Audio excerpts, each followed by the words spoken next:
Alright, now lose it. Go crazy.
Hello and welcome out to this week's episode of Outbreak Gamers. That's not what this show's called. This show's called Gamers Council. I got my new neon sign up finally, and I was just catching it in the camera. See it? They look awesome. Outbreak Gamers. Yeah. All right. Welcome to the show, everybody. Yes, this is Gamers Council. You did not turn into the wrong thing. Yeah. Hello, Hargeet. What's up, buddy? Hey, another week. Maybe this is a different podcast. Hey, Twilight Zone. Okay, so that fucked up, man. Headbanging, yes. It's not as bad as Bram Stroker.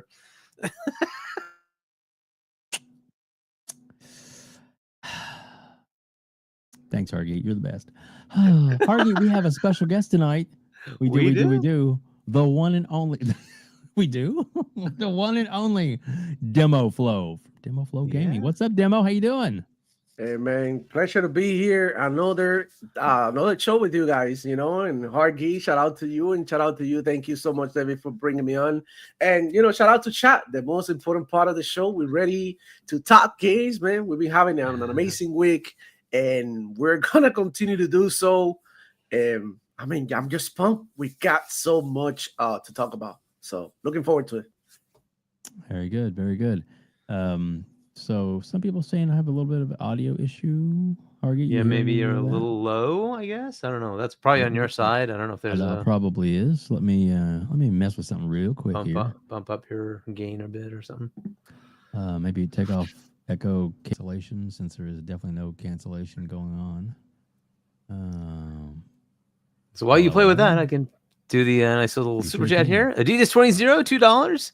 Salute to the 3 all-stars on panel. Salute to chat. Well, thank you, Adidas. Thanks, Adidas. We love you, bro. Can you guys hear me okay now? All right. Can you hear me now? I feel like a fucking commercial. All right, then. Yeah, it's really a question of can they hear you, because I think we've been able to hear pretty well, but... Okay. Well, everybody in the chat, if you can hear me okay, put the salt emoji up that we have. Let's see those salt shakers. If you're a member of the council, and yes, it is easily just seriously $1 to become a member, and you get access to all of these emojis. All right, yeah, and of course, Demoflow's emojis up there as well. That's right, Hargeet's emojis up there. So yeah, and if you put 2 T's and an S, you could spell TTS big time. Oh yeah. Plus we got Dirt up there. Dirt. Always got to have our buddy Dirt Griggly in there. Yeah. And speaking of dirt. If you like this video, please hit the like button. Thanks, Dirt. Oh, Hargeet, you go ahead and read that one, buddy. Dave Easy, $2. Bram Stroker enjoys the pony love. DOA, DOA, DOA. There you go. There you go. Ah, good times. This is going to be a good show tonight. Can you tell, fellas? I love it. Oh, man. So, Hargey, what's been going on with you? Any games you're playing right now? Just Shadows, man. I've been playing Shadows. I tried one of the ones that's leaving Game Pass. I think it was called the Rewinder or something like that. Okay, it's okay. I didn't really go too far into it. I have a couple more I probably should try before they leave. So yeah, I kind of have to play those too. But man, Shadows just keeps going and going and going and going. It is just too freaking long. But anyway, Right. that is what I've been wasting most of my time on. That's cool. Well, I mean, I know you're pretty dedicated to try and get through games before they leave Game Pass, but this game, I mean, obviously, I think if you be saying you get your money's worth, and something like that. Hey, Dayriz, he's got the assault going tonight. Yeah. Let's see. Your voice is really low compared to everyone else's. Oh my gosh, I'm like totally cranked up here on the thing, so it's so weird. I don't know. Let me see if I can mess with something. I mean, I guess I could go back to the other headset. Maybe you have the because on StreamYard you have an auto adjuster. It'll There, your limit mic. your volume. Yep. Let's see here. Audio. My volume is cranked pretty good. Set to automatically adjust, right? Nope.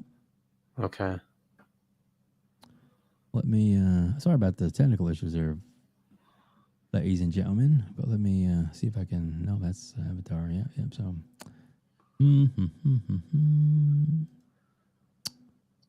let's see. Nope, that's not it. Oh, and while we're waiting, we got some nice gifted memberships. Spartan 661, 5 gifted memberships, and let's see who got them. We got. They're still kind of coming in here, so at least for me, I only see 2 so far. E-Ranks and Young Dreads the Artist. Let's see if I can refresh. Maybe they'll show more of them. Let's see what's going on. Oh, there we go. Okay, and then I got Demoflow. Demo got one of them. Roshan Eppinger, and then User for Games. Let's go. Yeah. All right. Thank you for blessing me. I'll try to stay on. All right, so I turned off auto cancellation, echo cancellation. I've got the mic volume cranked to 200 max, and it's pretty cranked up on the board too. So I don't know. Let anybody have any idea? Sorry about this technical issues, guys. Yeah, my board is like it's pegging the red. So yeah, weird. Oh, even better.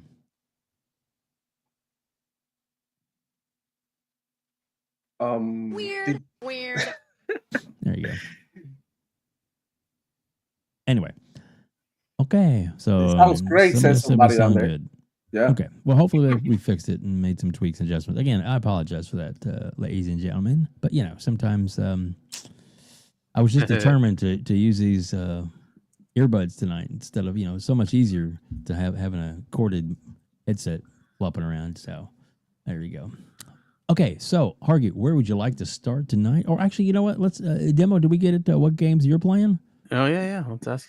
Oh man, so I'm a mess right now because Oblivion just dropped. So I'm about to lose my life to that game. But before I do that, I got some unfinished business. So I finished Doom 2016 right before the stream. I had that one in my backlog for a while. And I just felt like it was just right, because I finished Eternal to go ahead back to 2016 and finish it up. Hell nailed it. It was amazing.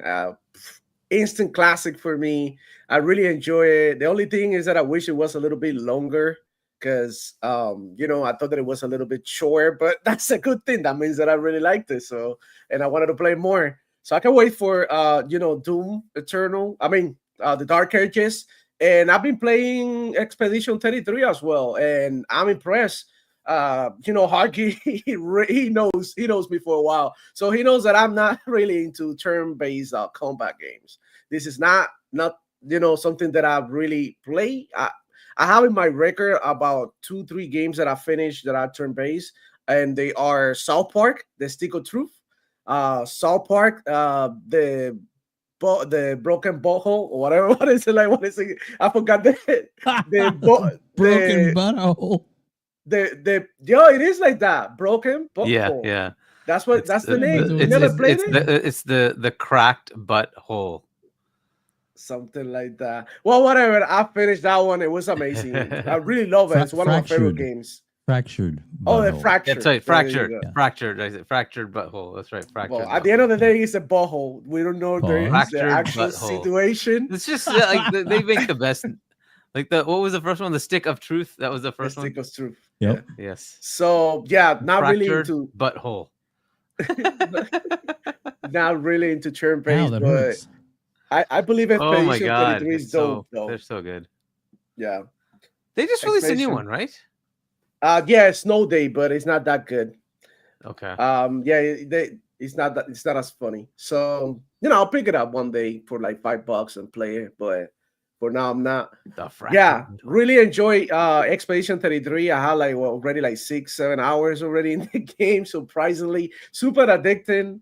You go into one area and you discover, the story progresses very nicely. So when you go into one area, it's almost like you can get your hands off of the controller and you want to keep going. It's just like that soundtrack, so nice. It blends so well with the atmosphere of the game and everything. It's just like it's almost perfection, man. They really, Wow. really, really nailed it. Like for me, yeah, I had a couple of gripes with the game that I think that they could, done better, obviously.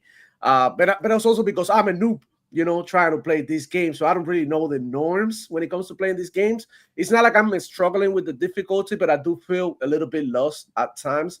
And I really think that it should benefit from a map area, because when you're in the outside world, it shows you a big picture of a map, places that you can go general direction. But when you go into these areas, it's almost like you are you can get On your lost. own. Yeah, you can Yeah. get lost in the sauce. And I didn't mind it because I didn't have any difficulties, like I said, but I'm scared that I might run into a place that I might get lost in, so that's my only thing. But that's just me being a noob. For the other people, I think they're gonna have a great time, the people who love the turn-based, because I do believe that the combat is amazing. They really nailed it. You can dodge, you can parry, you can jump, you can counter, you can do so many interactive things within the game that it keeps it really, really, really engaging. So congratulations to them. They hit 1 million players, I think. So Yeah. Game Pass fodder. Doing really well. Yeah, it's doing really well. Highly critical rated and highly user rated, right? One of the Rated, highest yeah. user ratings. So yeah, I haven't had a chance to start it myself, but we keep hearing how it's really good. Yeah, it's really gotten a lot of people's interest, and I think it's great as to what it's been doing. So Day Reezy $2 heard there was recently a canceled PS6 game. Which game is that? And It was PlayStation Blade 6. Runner, the Blade Runner game that they just started work on, and it was supposed to be towards the end of the generation of PlayStation 5, and towards beginning of the generation of PlayStation 6. So yeah, they canceled it wasn't going nowhere, and that's it. I know there's only PlayStation game canceled. It is what it is. Yeah. Supposedly they weren't too far into it. It wasn't as Concord, they were all balls deep with Concord, but in this one they were able to pull out in time. Very cool.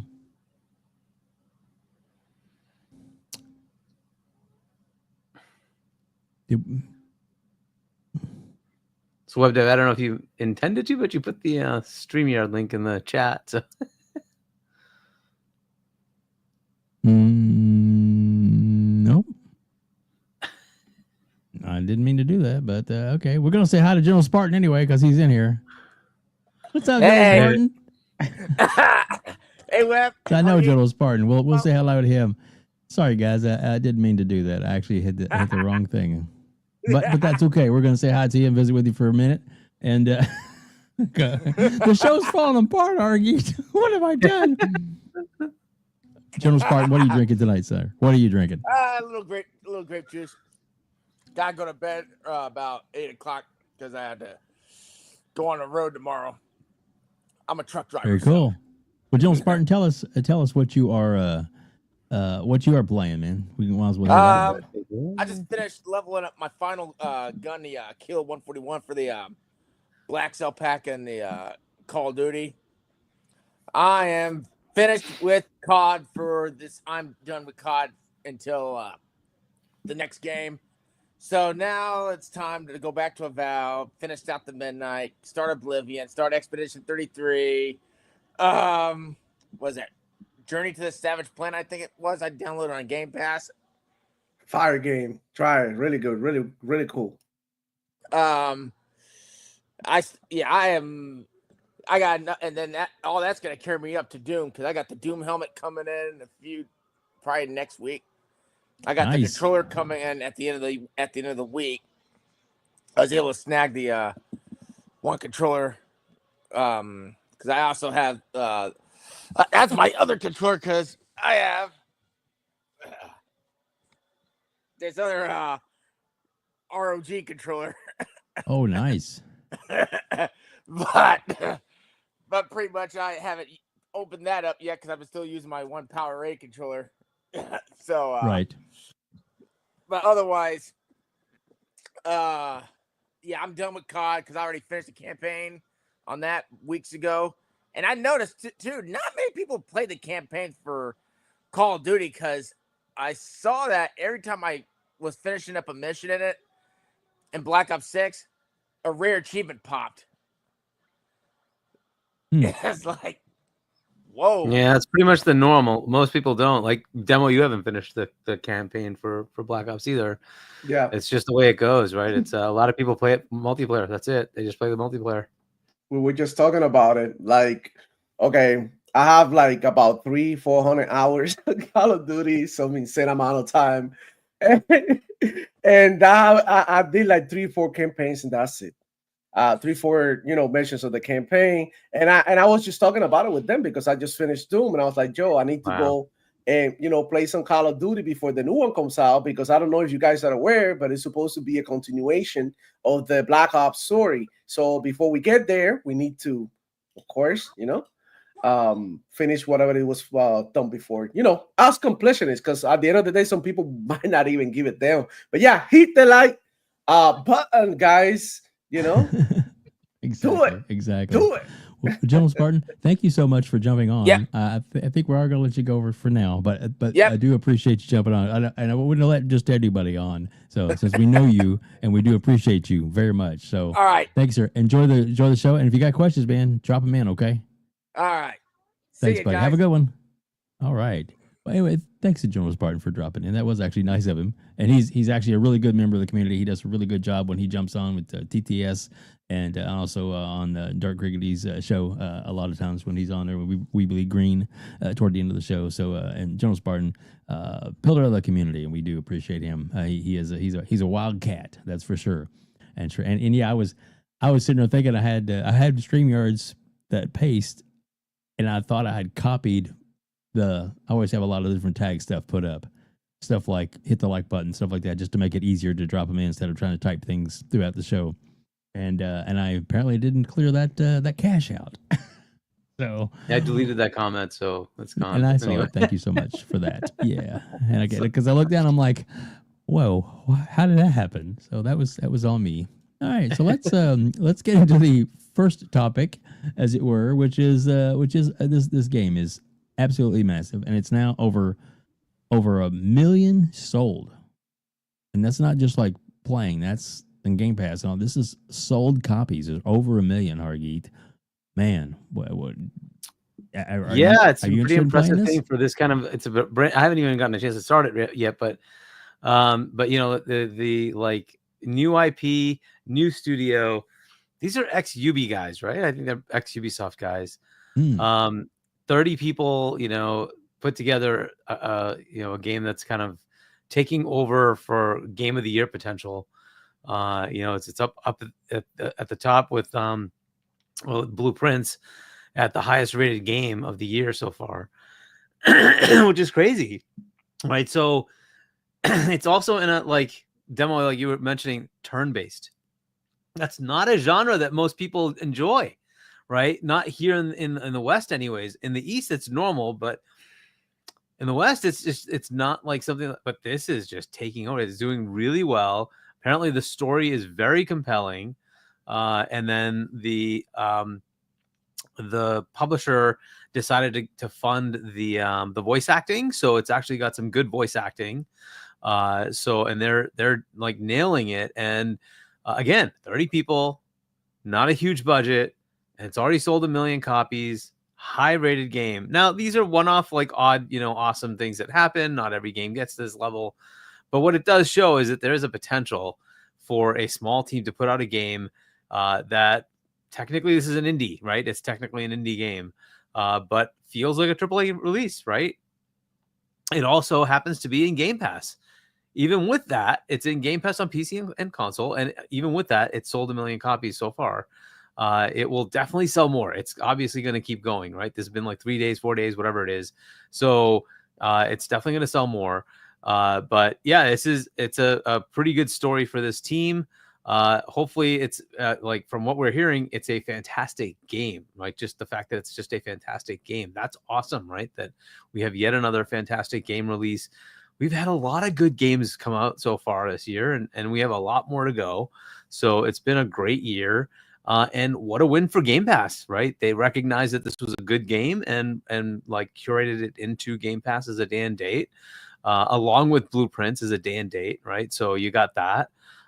You've got more stuff coming, right? So April's been a crazy month. We got South of Midnight came out this month, and we have Towerborn coming up in a few days. So you got a crazy month.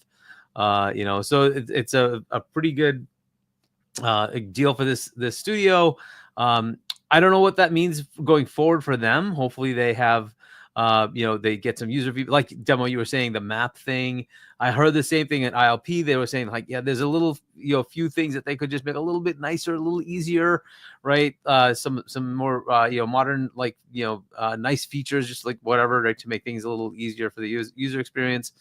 Cool. Maybe they take that as like feedback, right? And now maybe they're infused with a bit more cash, and they could actually go do those things, right? And then I don't know what the status is as far as a potential next game, whether it be a sequel to this or something different, right? But at least the studio is kind of established that they can make something compelling with a small enough team and give you a good story-driven game, right? So awesome stuff all together from my perspective. That's just fantastic for them. Great that it's selling. I assume it's going to keep selling. We're not hearing a lot of negatives, right? I'm not hearing a lot of the bashing of the game type thing. It's mostly people either appreciate the game or it's like, yeah, this isn't for me, and I'll just leave it alone, right? That's usually what I'm hearing. By and large, though, people are like, who try it, they're like, oh gosh, this is really good, and continue to play it. So awesome. That's really cool. It's also multi-plat, so it sells everywhere. I don't think it's on Switch yet. I'm going to guess when the Switch 2 comes out, they'll have a port for that. But yeah, it's a good story overall, right? So that's kind of what my thoughts are on it so far. Haven't been able to play it yet, but just even the trailers, when you were seeing this stuff, you're like, yo, this looks special. This looks good. Like this looks like it's going to be something good. And thank God it turned out to be good, right? It's doing its thing. So hopefully it'll keep selling. There you go. Demo, what are your thoughts about this game and how it has sold over 1 million copies already? I think it's insane for them because, like Hargeet said, nobody's seen this coming. I believe that they've done a great job, and it's also, like, believe it or not, thanks to Game Pass that this game has the cloud that it has at the moment. Because I mean, this was shown at an Xbox show, right? This was part of the Xbox Direct, because like this game was shown before, I think in the last June showcase, and they showed it again as a part of the Direct as what we had coming for Game Pass. And I think in there, like when they did a little bit more of a deep dive, is when people started to realize like, oh, this is like Lost Odyssey. It has like, you know, this old school Xbox 360 back in the day RPG mixed with Final Fantasy type of, you know, combat and, you know, story. Like it was so like the story is so inspiring too, right? And it's so impacting. In my opinion, I didn't cry. I heard some people who cried with this game. I think I've seen some reactions to you know, to the game, which is important for a game to deliver emotion through a story, which at the end of the day is gonna keep the players engaged and interested. And the story start really strong.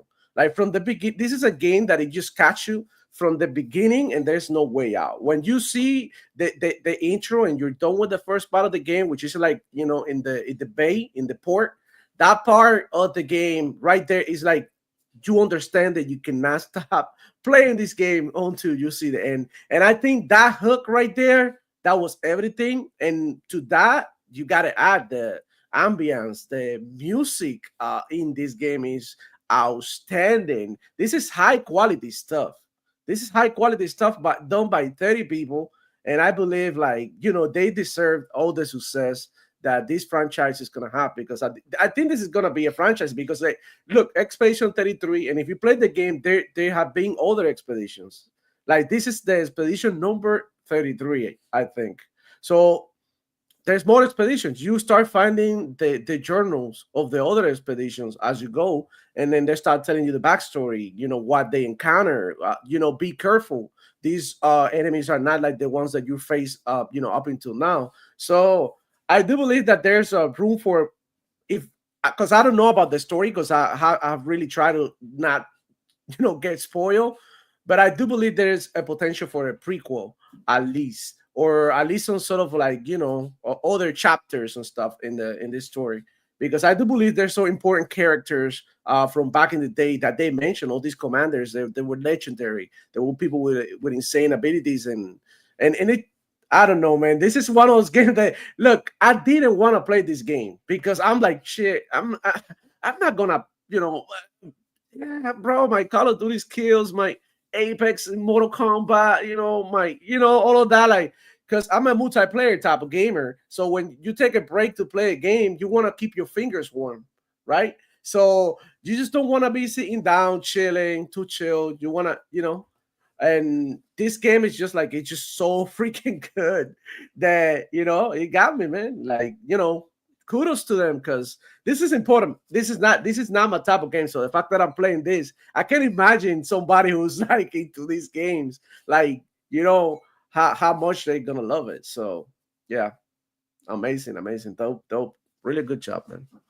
Yeah, I'm right there with you. I've downloaded it. I started the I guess the prologue part, and it's just in fact, when we get off here tonight, that's my plan, is to jump into this and see how far I can get. Did you finish the prologue? Slip into a coma. What? Did you finish the prologue? Did you finish it? Yes. Oh yeah, that's why you can stop playing. Yeah, there you go. I understand now. I got you. Yeah. Once I got to that point, I was like, okay, I'm ready. I'm ready for it. It set me up really, really nice, and it's looking really good. And I don't know. It's just it's one of those things, man. It's you know, I'm glad that they have the marketing rights. You thought that, you know, nobody really saw it coming, but I guess luckily somebody at Microsoft did see it coming enough that they thought, this needs to be in Game Pass. And another Xbox win that we all win. That's kind of the thumbnail title on that. There's a lot of wins to be had, and that's not slamming or negative on any other platform. Seriously, it's not. But and you had also made the comment that seemed like, you know, after the show and stuff, that a lot of people, you know, were picking up on this. And let's be honest, I mean, since Sony is not really putting out any shows or any, you know, have a big lineup of games, a lot of PlayStation and PlayStation fanboys tuned in to see what Xbox had and what maybe was coming their way, you know. And so that was a good place for them to showcase, as it were, to showcase their game, that it's actually a multi-platform game.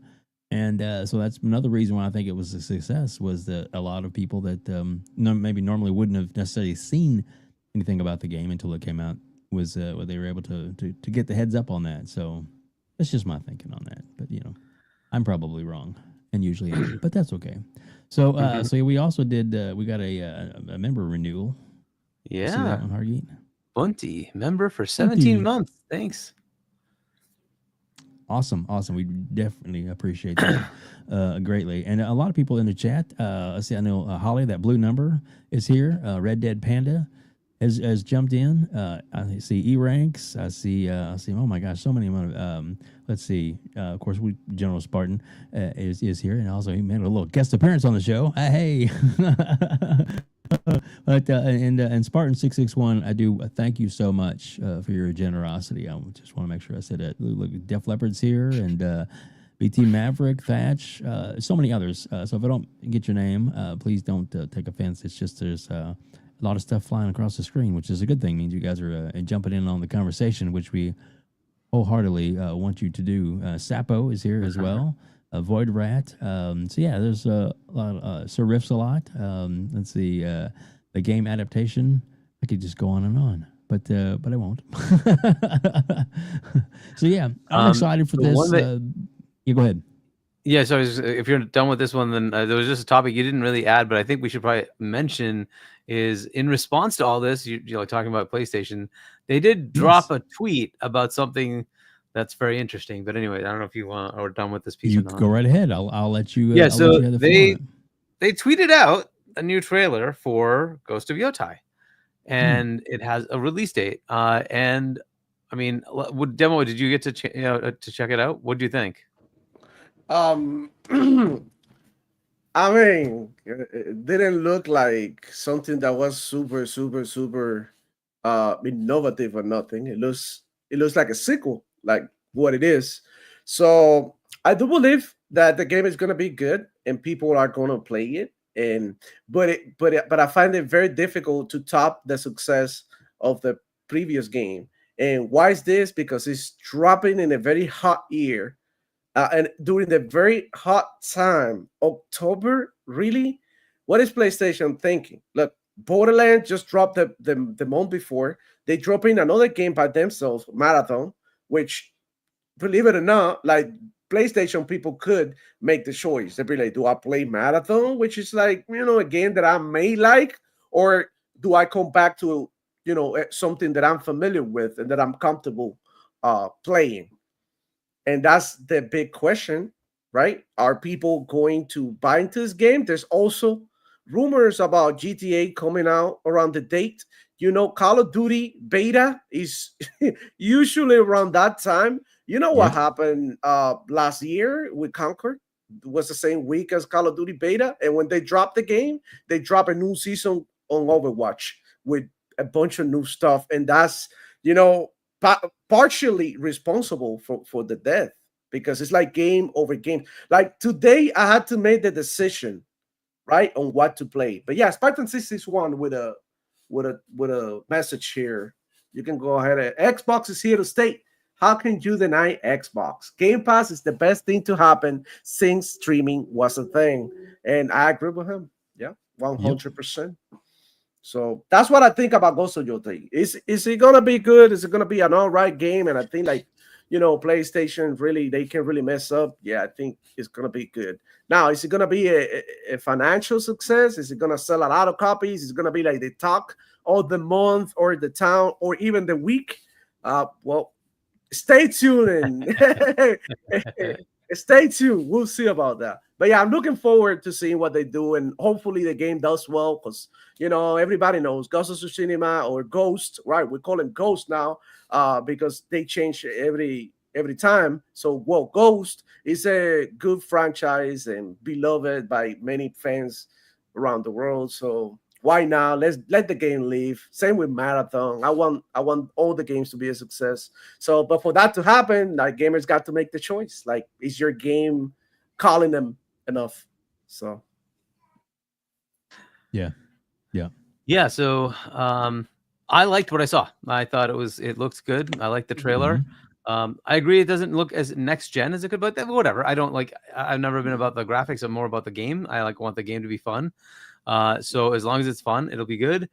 For me, this is a next year game anyway because I don't have the PlayStation to play it on. I will be waiting for it to come to PC whenever it comes out. So, and whenever that is, hopefully it'll be next year. Maybe it'll be the after, whatever. Right? Whenever they put it out, I'll take a look at it. But yeah, it's cool. I have the same concerns.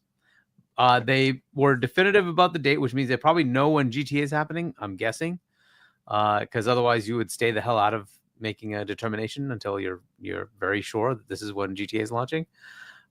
So, the part of this that's interesting now, and I think we were talking about this on C Money's show, right, and on C Money and Doodle show, is Xbox as a competitor and a partner, right, in co-opetition. As a competitor, they should have a response to any game that their competitor puts out. They have one already in Ninja Gaiden 4, which kind of has a similar-ish flair. They could certainly put any of their back catalog stuff onto PlayStation at the same time. So they could absolutely have a response. But from a platform perspective, they should have a game that Xbox players get that comes out at the same time.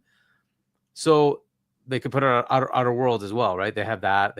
But in a similar-ish vein, right, you have that Ninja Gaiden 4 sitting there, and you have a release that needs to happen. And it's a fall release, right? So there you go. They could just put that out very close to that window. And oh, by the way, that game's also coming out on PlayStation. So they could cannibalize the sales of, Ghost of Yotai with the established Ninja Gaiden, right? I mean, people might move to Ninja Gaiden instead of buying Ghost of Yotai. It's always a possibility. I still think it'll do well. I think it will. It's like their big, exclusive first party game, right? That's what they have this year. You have Death Stranding 2, but that's not really first party. That's kind of now because the IP is owned by Kojima again. I don't know what the arrangement is now. I'm not sure what you would call it. Maybe it's second party. I don't know what the heck you'd call it because we all know it's coming everywhere eventually anyway, right? So I don't know what the heck that's called anymore. Maybe it's a timed exclusive window. Fine, whatever. But so that's really it. This is their big game. So I think it'll do somewhat well. But will it do the numbers that Ghost of Tsushima did? I don't know. Because it is a stacked fall. There's a lot of other games that are still to come that we don't have a release date for yet. So what happens in that crowded area? And if GTA comes, it's going to really kind of just take up the airspace. It's just going to take away all the available oxygen from everybody else. It's just the way it goes. And you have to keep that in mind. And again, Xbox has some big games coming already in the fall. I don't know, man. So it's an interesting time for them. But like, I liked the trailer. I liked what I saw. It finally showed me some gameplay. It's like, oh, yeah, cool. It's got the gameplay, something about the story, at least something, we know something about what's going on. That first trailer was garbage. I don't know what the hell they were trying to do with that. It didn't tell me anything about what the game was about. It just introduced a different character instead of Jin. It was just not good. So, but this was much better. So I was happier with that. But I do have that concern with the timing. Hopefully it works out, right? But for me, again, this is a game when it comes to PC, I'll take a look and hopefully it does well critically, but we'll see if it does well financially. But here's another little caveat. Your game of the year has now been decided. Ghost of Yotai will be your game of the year because it's the only freaking exclusive for PlayStation first party. So that's what's going to win anyway, right? Unless there's a miraculous, and maybe there is. Maybe there's a 3D Mario coming, right? That could potentially push it over. But unless it's one of those, it's already decided. It doesn't matter what else comes out. Freaking this stupid game will win game of the year. That's just the way it is. I would happily be wrong, but Yeah. God of War beat Red Dead Redemption 2. For those thinking GTA might have a chance, God of War beat Red Dead Redemption 2. That is a travesty. But anyway, Yes, it is. that is the way it is. And you can get Red Dead 2 now for $14.99. Crazy. That's such a good price for that game. Such a really, if you don't own it yet, it's worth it right now for $14.99 during the game sale they got going on. That is absolutely amazing. And I agree with everybody in the chat that said that this the main character here does look like based off of Robert Pattinson. I just you see it, and after you see that, you can't unsee it. I definitely think it does look a lot like Pattinson, as it were, in the model based. But yeah, so and I like that comment too. Ninja Gaiden 4 versus Yotai, not looking good for Ghost of Yotai. It just kind of depends We'll on see what how you it goes, like. right? Exactly. We did get another member renewal. We did. Okay, let me go over. Cool. Mac City Ent, member for 2 months. So welcome, bud. Thank you so much. So awesome. All right, Hargeet, where would you like to take the conversation now? There's so many good. Let's topics go to to Oblivion, get right? into. Let's see what's going on with Oblivion. Let's go for it. I'm good for that. Let me pull that up here because I got that. Oh, that's the wrong button. That's not it. There we go. Present. You'd think by now I would have the clicks down a little better, but I'm a noob. Just kidding. There we go. So yeah. My goodness. I know, right? All right. So the story here, of course, we all have heard like all the rumors. We also got the FTC leak of the Oblivion remaster that was going to happen, and it just kept getting more and closer. Hey, it's coming. And so eventually we got the actual official thing on Tuesday, and it was dropped. So we actually got the sort of, I don't know if you call it shadow, because we already know Oblivion, right? It already exists. So stealth drop of the remaster of Oblivion. So we got the remaster of Oblivion, and they had a 20-ish minute, if memory serves, video kind of going over what they did, how they got here. And it was a pretty good, video from my perspective anyways. It kind of explained what they did, and they did a lot. This was really revamped. Almost all the assets, if not everything, has been redone.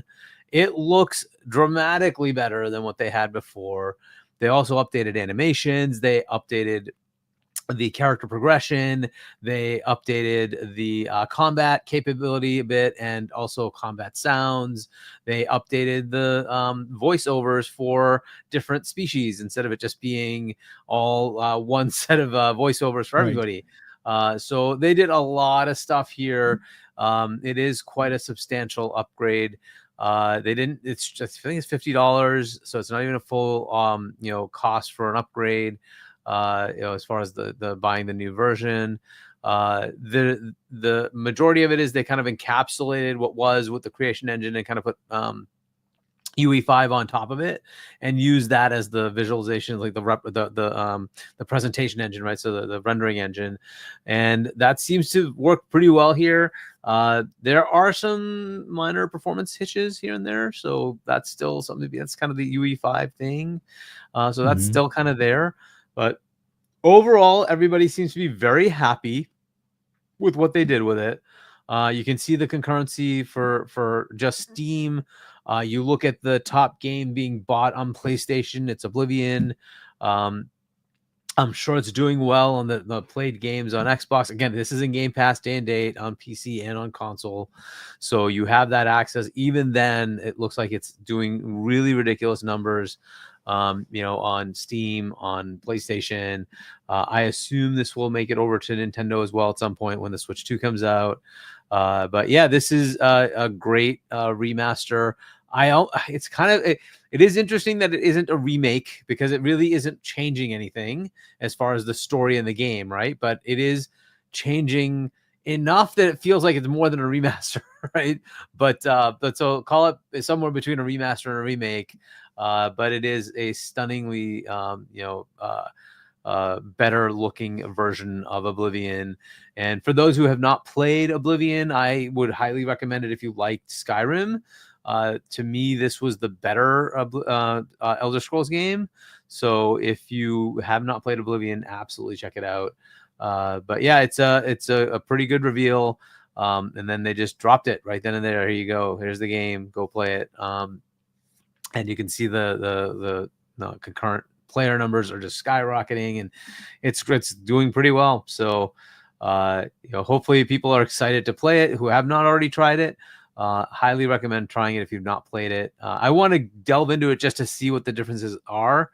I have finished Oblivion, so I don't know if I can spend the time because it is a long game. Yeah, you can probably like mainline the campaign, but who does that in a freaking Elder Scrolls game? No, you want to spend the time in the world. You're going to run into things all the time. You're going to want to do those side quests. Wherever you go, you'll find something new, right? And you're going to end up spending like 100+ hours easy, if not several hundred hours. So that's like the kind of time commitment you need to kind of think about here. But it does look a lot better, and kudos to the team for doing this. Virtuos is the studio that worked with Bethesda Game Studios to make this happen. It looks really, really good. So I would love them to delve into more games, but at least, hey, we got this. But yeah, it's looking good. And I guess Fallout 3 might be another one that's on the docket. So we'll see what happens there. You want me to do the member? Yes. Yeah. So Music 72 member for 2 months, and we got another one from Dayreezy, $2. Kind of looks like Jake Gyllenhaal / Patterson. Maybe. I agree. Yeah. Yep. And I just found this clip. This gentleman was doing his playthrough and talking on it, and then he had on his stream he had a cut where I guess he played a meme of Tobey Maguire. So somebody, and it came through on our stream, and somebody asked, "Why did I just see Tobey Maguire?" Well, game adaptation. That's why, because I just slapped something up there so we'd have something to look at. So yeah, that was actually something that he had done, not in the game. Oh goodness. So guys, what do y'all think about this? I mean, so demo. it came out of nowhere. So we'll demo. What come on, give it. I know you got some thoughts on this. Definitely, man. I love that. I played the original Oblivion, not too long ago. I played it on the PC and on the Xbox Series X, and I thought that the FPS boost and smart delivery and all of that did a great job. Making the game a little, better than what it was. Of course, it looks way better than when it first came out. But this remake, it's like a totally different game. I do agree with Hargeet, and I do believe this is more like a remake. Of course, they didn't change too much from the base game, but I do believe they did a great job with this. I've been avoiding this one for real because I know that once I start playing, I won't stop. But I do have like 2-3 hours under my belt. I already got my character. I already closed my first gate. And I can wait to keep playing. But now Expedition 33, because I know this game is gonna be in Game Pass forever, right? Like we know this game is gonna be in Game Pass forever, and I'm just waiting for a vacation or something like that, because this is one of the games that you sit down and you just don't want to do one chapter, because in games like Expedition 33, you got chapters. You finish one part of the game and you're like, okay, maybe I can stop here and keep going. But in this game, it's just like it keeps going and going, and you find this and you upgrade that and you unlock this, and it's just like a never-ending experience and greatness, because everything here is amazing, from the NPCs to the design to the music, the gameplay. They brushed it up, like, which I didn't expect them to brush up the gameplay. The gameplay is so smooth right now. You got like different animations and stuff. It just feels like a more complete Skyrim at this point, even though I gotta admit that I still like Skyrim more. That's just me. I know a lot of people are gonna disagree with me, but I just like Skyrim more. I don't know. Maybe it was because I played it when it came out and I was living it.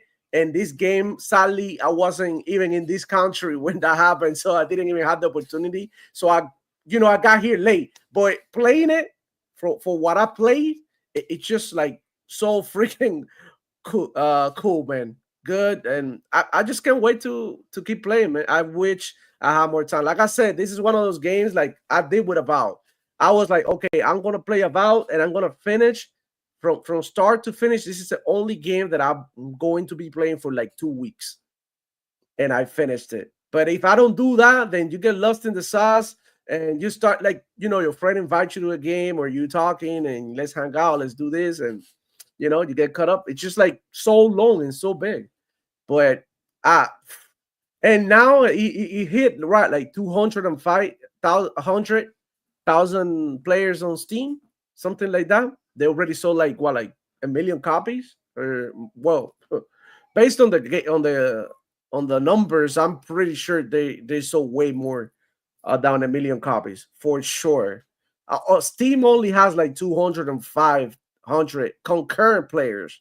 Like these people people playing at all times basically.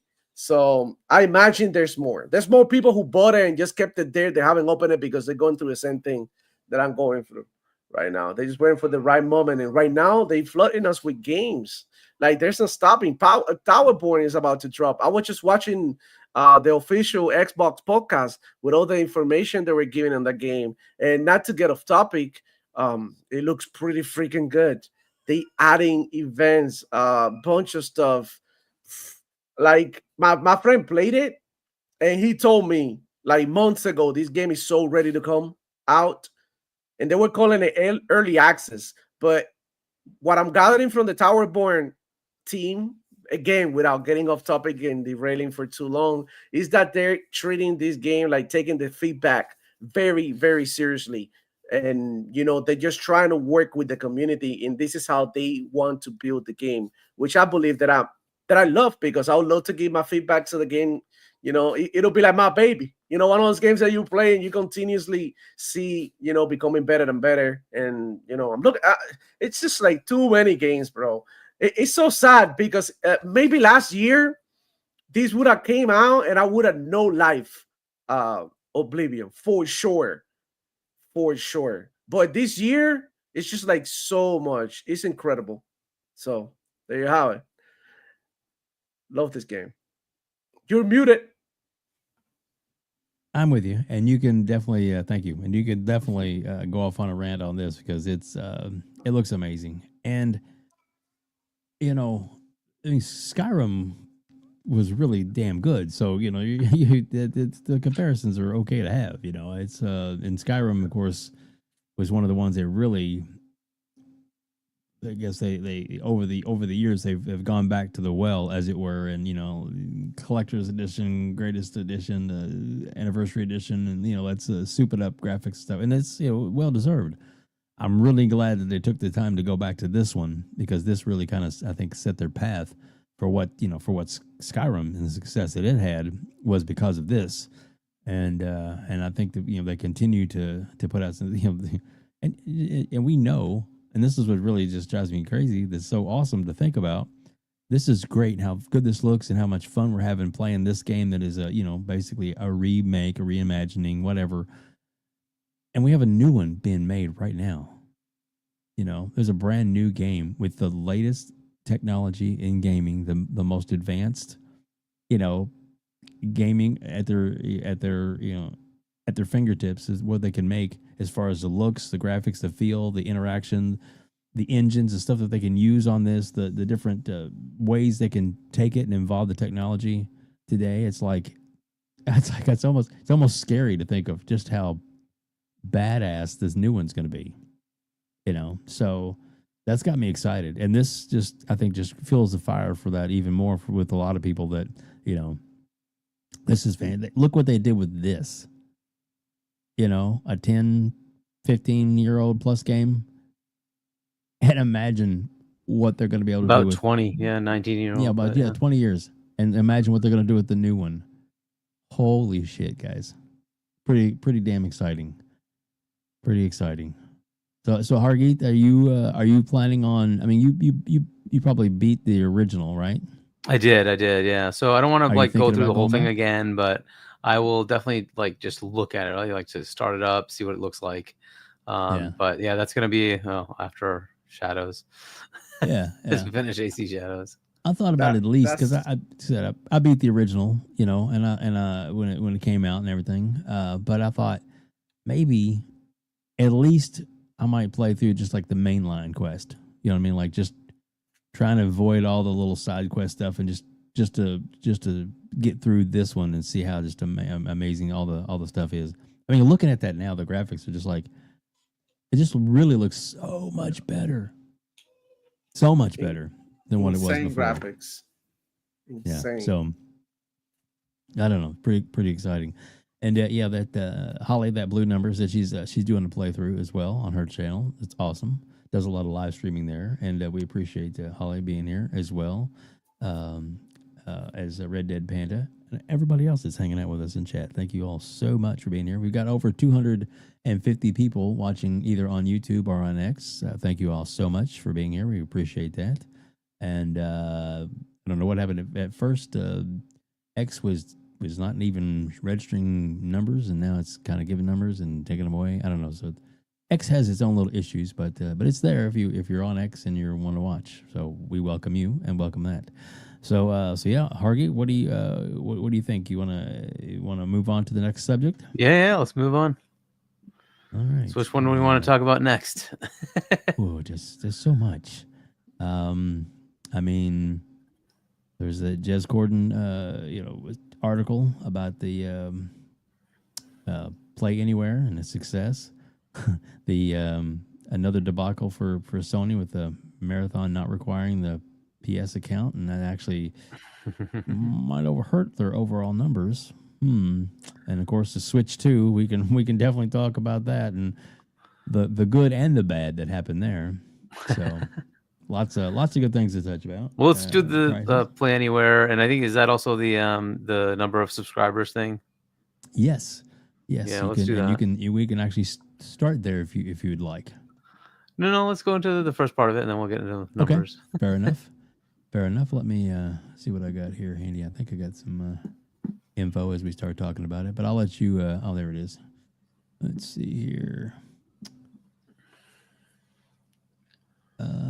Is that the right one? Shit.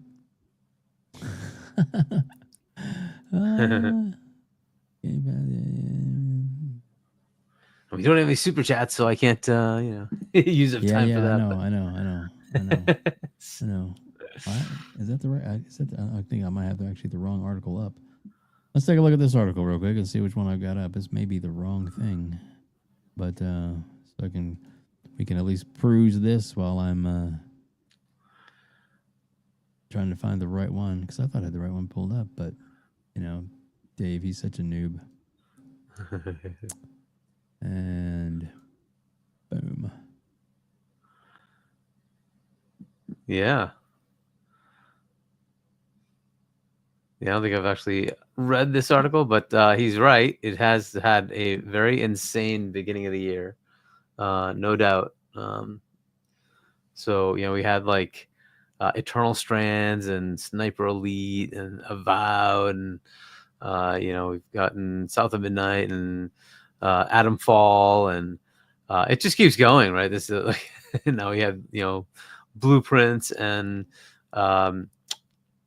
Expedition 33 dropping as two potential Game of the Year contenders, and then we have Doom coming up and Towerborn. We know we've also had Ninja Gaiden Black 2, right? We had that remaster sort of pop up as a shadow drop. It's just it's an insane year for Game Pass so far, and we still have a lot to go, right? The year has not ended. We supposedly have an unannounced game coming out this year from Xbox. That was something they've hinted at, right? I think Phil had an interview. He said something along those lines. Hey, I still have more that has not been announced. It's coming out this year. And then they have, Ninja Gaiden 4. They have Call of Duty, obviously, Outer Worlds 2. Whatever else. Right? We keep hearing about a Marcus Phoenix collection potentially coming out. So that's also another thing that can happen. We have Wu Chang. On and on and on, right? There's just so many things still in the works. that still are to come. And it's just an insane year for Game Pass. So, and I'm sure there's more stuff we don't know about, right? That's coming to Game Pass. So we get the showcases coming up, right? We still have a month or so before we get the June showcases. So it'll be fun times, right? So we get to see what's going to happen for the rest of the year, right? So for sure. Demo with the topic that's on the screen there about the Game Pass set and the I'll let you kind of run with that a minute. I had this bookmarked and everything, dude. Where did unless they pulled the article. I'm trying to find it. So, Demo, I'll let you. Can you hear me? Okay. Yeah, I can hear you. So you said to Okay. go, or you said you were gonna go now? You can go. Oh, okay. Well, I'm trying to I find was it. like, Sorry. okay, you're good. Nah, man. Like it goes to show that Xbox will be putting in work, right? And they bringing the content. There's no denying that now, right? And now we can look at other platforms and be like, okay, now you're slacking. Now Xbox used to be the one slacking. Now everybody's slacking when comparing them to Xbox, starting with both like Nintendo and PlayStation and everybody else as well. Because I mean, I think the console wars are over in the sense that at the end of the day, selling plastic is not that profitable. And even though these companies want to do it, that's not the whole point. The whole point is always being the games. So selling games and having people playing your games is what everybody really wants. And now that Game Pass has such a huge variety, a lot of people are gonna gravitate towards Game Pass a lot more. Look at PlayStation Plus just removed 20 games and increase their prices. So I mean, the only thing that Xbox got to do is keep doing your thing. You don't have to do nothing else. Keep doing what you're doing, and that's it. Eventually, people will start to notice, and all that bias and Xbox tax is gonna, completely go away. They've done an amazing job providing you with value this generation. Because imagine not having Game Pass during this time. So you have what, like Assassin's Creed, Avowed, Ninja Gaiden Black. Two that I did Oblivion, now Expedition 33. Look, like that already is like a whole year of Game Pass and more already in those games. And we're not even halfway through the year. We're not even counting Call of Duty that is coming out. We're not even counting Doom and etc. So the value is there. Eventually, people like it'll be like Walmart. And like you have Whole Foods and you got Walmart. Okay, so in Whole Foods, you got certain people who are like, better off, and they can pick and choose what they eat or not, right? Because they, probably middle class or something. But when you go to Walmart, everybody eats there. Everybody goes, like, high class people, middle class, everybody, because it's super accessible. It's easy to go with there and just get your stuff. It's not expensive. They everywhere. So it's just like, just go to Walmart. So that's literally, what Xbox is right now. It's a place that, has a lot of content. And believe it or not, the quality of the content is being improved. Like, I think after Redfall, they haven't done anything really, really, really bad or nothing. Like, I feel like, they had some games like, I would say like Hellblade that, that maybe wasn't like a financial hit like people were expecting it to be and stuff like that. But it wasn't a bad game. It wasn't terrible. It wasn't a fiasco like Redfall or Concord, So I just feel like they're doing the right thing. And if they keep doing what they're doing, they have a bright future in the gaming industry. Now, the minute that they do something stupid, we're going to call it out. Like if they increase the prices of Game Pass, we got to call it out. We can't be like the Sony PlayStation dudes out there who are saying that Sony PlayStation doesn't need a showcase because Xbox showcase, presents games that are going to PlayStation. And that's being complacent, and that's just, taking everything for granted. You need to have a showcase. Like I think PlayStation got to do it, and they got to do their own thing too. And it's not just about the exclusive. It's about bringing content to your people. Like even if it is just a third party deal for PS Plus, I mean, do that. You need to give value to your people, right? You need to give value. Like if you don't give value to the service, like there's really no point. Like it'll be just for a certain amount of people who can afford it. And at the end of the day, like I don't think that's where gaming should go I think, I mean, these games require a lot of people playing at the same time. So if you putting, a limit, it's like you charging a cover for people to come into your channel. Instead of, putting subscriber only, you charge a cover, $5 if you want to watch. Like, how many people are willing to pay $5 just to, come over here and watch a show? When there's other podcasts out there who you could just watch, and then you get the member content and all of that. You know what I'm saying? But it is like, I don't know, a necessary barrier that they're putting on their games. $70 a game, and they're not even that good or that fun, or it's just like a rip-off.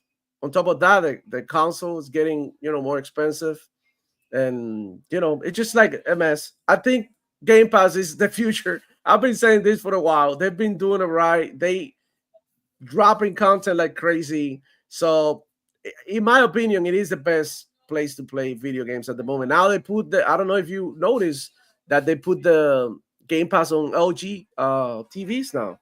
So they went from Samsung to LG to possibly even Sony TVs in the future. Because, I mean, let's keep it real. Sony TVs, they need something. They need something to sell, because they behind too. I don't know. Is Sony still make TV?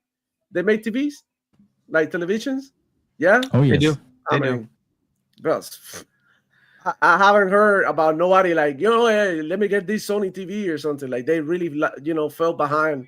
And I feel like Sadly. LG, Samsung, even Hisense is doing his thing. And Yeah. bro, they're not bringing out any product. So yeah, man, all jokes aside, Game Pass is the shit.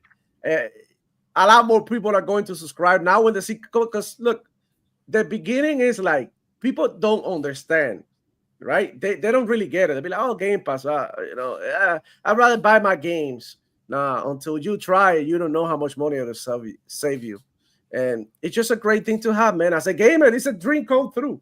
Like, imagine, like, we all had Netflix. How much we watch Netflix? I spent about the same thing that I spent on Game Pass on Netflix, and I don't even watch it. I don't even watch TV like that, because I'm always playing video games.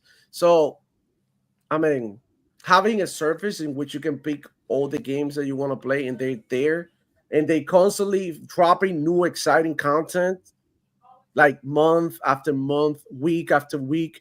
It just keeps you engaged. They had it figured out. Like, it's never gonna stop. I don't think it's ever gonna stop. It's gonna get bigger and bigger and better and better. And I think ain't nobody stopping this. No one is stopping what Xbox is doing at the moment. Like, they're like Sony PlayStation, they're gonna have to get really, really, really creative to compete with Xbox from now on, because they don't have the content to back it up. Nintendo, they're gonna see themselves, like, after this terrible launch, like, it might shift. Every generation this is a new round. Like, okay, you won that last round, but you didn't knock out your opponent. Your opponent's still alive. He can knock you out in the next one. Like, people think that this is over. This is not over. This is the beginning, guys. Like, gaming we're gonna die of old age, and gaming is gonna going and going. Like, this is just literally the beginning of gaming. Think about it. What is it, like, how long we've been gaming for like, wow, you would say gaming started in the 60s, 70s, something like that, right? 60s, rub it in. Yeah, but it wasn't like around like it is now. And in the 90s, I remember gaming was very rare to see somebody with a console. It wasn't like it is now. Every kid have a phone now. Every kid have a Nintendo Switch or a PlayStation or whatever. Even kids now, they're asking for computers. Can I have a PC? That's what they're doing now. So gaming is like, I think I said this at some point at Simone and Duro show, that gaming are the toys. You know what I mean? The toys of the future. Like, there's no Toys R Us anymore. There's not. Like, but you could go and get Fortnite on the phone. Kids don't play with toys anymore. They play video games. So this is like literally the future. And not only toys for kids, but entertainment for adults. Because, I mean, I know people who bet money playing video games. They literally put money down the line to play video games. Like, I'm going to beat your ass. Here's $100. Can you beat me? Yeah, they call it money matches in Mortal Kombat. It happens all the time with there's beef. So adults do it too. It's crazy. This shit is bigger than you think. Trust me, bigger than you think. I mean, it's bigger than movies and music combined, right? But there's also Mhm. esports, right? But yeah. So the other part of this whole thing is the analysts saying that they're going to hit 50 million subscribers for Game Pass by the end of the year, and that doesn't seem unrealistic. So is it viable? Sure. There is a lot more adoption, right? So as you just add so many games, it just becomes more and more apparent how much value there is in the service, right? So if they keep going at this clip, it's going to be hard to deny, right? You look at the other platform that kind of competes with it. You could say Switch 2 is going to compete with it, but that isn't out yet. And they're not really offering much. The games that people are buying on that console, by and large, are Xbox games. And it's like, well, so okay, why the heck do you need to be on that platform then? Oh, because there's the 1 or 2 exclusives. Yeah, is that really enough? Like, ask yourself, do you want Game Pass where you get all this stuff at a lower price, or do you want to, have that one game that comes out every year that you want to play on that platform? Like, you have to just make those choices and figure out what makes sense. This is going to be an interesting time as people kind of figure out market dynamic wise, is this the better platform or not, right? From a features perspective, the Xbox is better than the PlayStation. From a content perspective, God, like, is there a comparison now? If they add Steam to Xbox, oh, come on. Like, what is left? What's the excuse, right? Why would you ever want to be on PlayStation when, you get, you have Game Pass? You don't even have to do it. You don't have to buy Game Pass. You don't have to. You can buy the games you want. But the sheer amount of content that they're just going to keep giving you. We haven't even seen June Showcase yet, right? Which is going to supposedly be more impressive than the last one, which was already ridiculous. What's going to, like, they haven't even had a showcase. They just freaking announced the release date for Ghost of Yotai in a tweet with a trailer. They didn't even bother giving you a showcase for that. That's kind of where they are. That's either massive arrogance or they just don't have anything, and that's the best they could do. It's probably both, but I don't know where they're going to keep, how are they going to keep those customers if the other side is generating all the enthusiasm, right? If you go on your PlayStation and all you do is buy Xbox games, well, at some point, don't you think about that? Now you might say, no. You know what? I like my PlayStation. Why? I have no idea. But, you like your PlayStation. Okay, cool. Keep paying, right? At some point, the service is going to start to make sense to you. But hey, maybe it never will. Maybe you're so ridiculous and you have to stay on a PlayStation. Fine. That's your choice. That doesn't always work out. There are a percent of people who are just dumb, right? That they're going to, be sticklers about it. Good for you. But the majority of customers, really, they're just about their wallet. So we will see. We will see what happens. If this is the shift that makes it, more interesting, compelling for customers, it may be that way. Everybody talks about this huge library that people bought. Wait, like, the casual gamer doesn't buy that many games to begin with. Are you telling me like the 40 games they bought during the Xbox One and PS4 generation is really going to hold them back when you get like 40 games a month in Game Pass?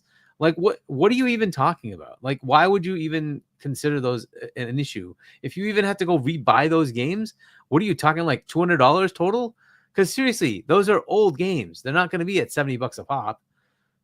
You can pick them up pretty damn cheap. So why would that be the blocking thing? Like, oh my God, I have these. Buy them again, whatever. Like, how many times do people buy games again on Steam? They're like $3 for that game that you bought on Xbox. Okay, I'll pay the $3. I'll have that game on Steam. Like, whatever, dude. Like, this stuff is, and especially if they do integrate that Steam store. Oh my God, the sales that you get on Steam, it's insane, dude. You'll pick up like all those games pretty fast. It just won't matter. So either way, the 50 million sounds like it's a possibility. This is coming from analysts. It's not coming from like some rando like YouTuber. Right. This is coming from an analyst. Not some fanboy, not some hack. Yeah. So is it viable? It is. It is viable. I mean, the sheer amount of content, it is viable that they can push this. Remember, they're looking at cloud, but also looking at PC. PC is where the growth vector is. If a lot of the stuff that they're planning to put out comes to fruition, where the PC app is going to be substantially upgraded, right? That's part of the whole new push with their hardware partners, right? So we will see if that happens, and you suddenly have a much more compelling offering with the PC Game Pass launcher. Man, it could really propel that, right? If they have some partnership with Steam with Game Pass, oh my God, is that going to change things? I don't know if that's a potential or not, but holy crap, that would change things. So that is like, there's a huge future there where they could easily expand, right? There's 1 billion gamers on PC. There's a lot of opportunity there, Now, it doesn't mean that every one of those gamers cares. A lot of them play specific games, and that's all they want to play. Fine, that's fair. Right? There's still several 100 million that do play all these other games, and so they would potentially be potential targets for acquiring them as a customer. So I'm sure they're looking at all that, and there is a potential that they could hit 50. That is a possibility. So it is an interesting thing. But either way, okay, we got Sith Lord, member for 16 months. Thanks for renewing. Do appreciate that for sure.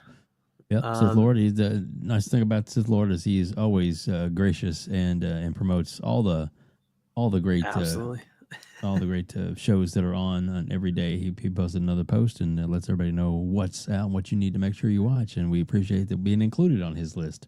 So thank you so much. I did see his post the other day with him and his I think it's him and his son. I think went to the movies. It was kind of cool. So yeah, but that's there's so much potential there with Game Pass, and don't sleep on cloud gaming.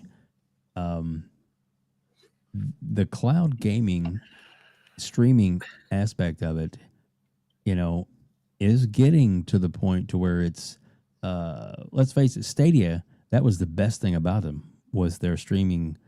It was the only way you could access their games. Right, was it amazing. was the only way.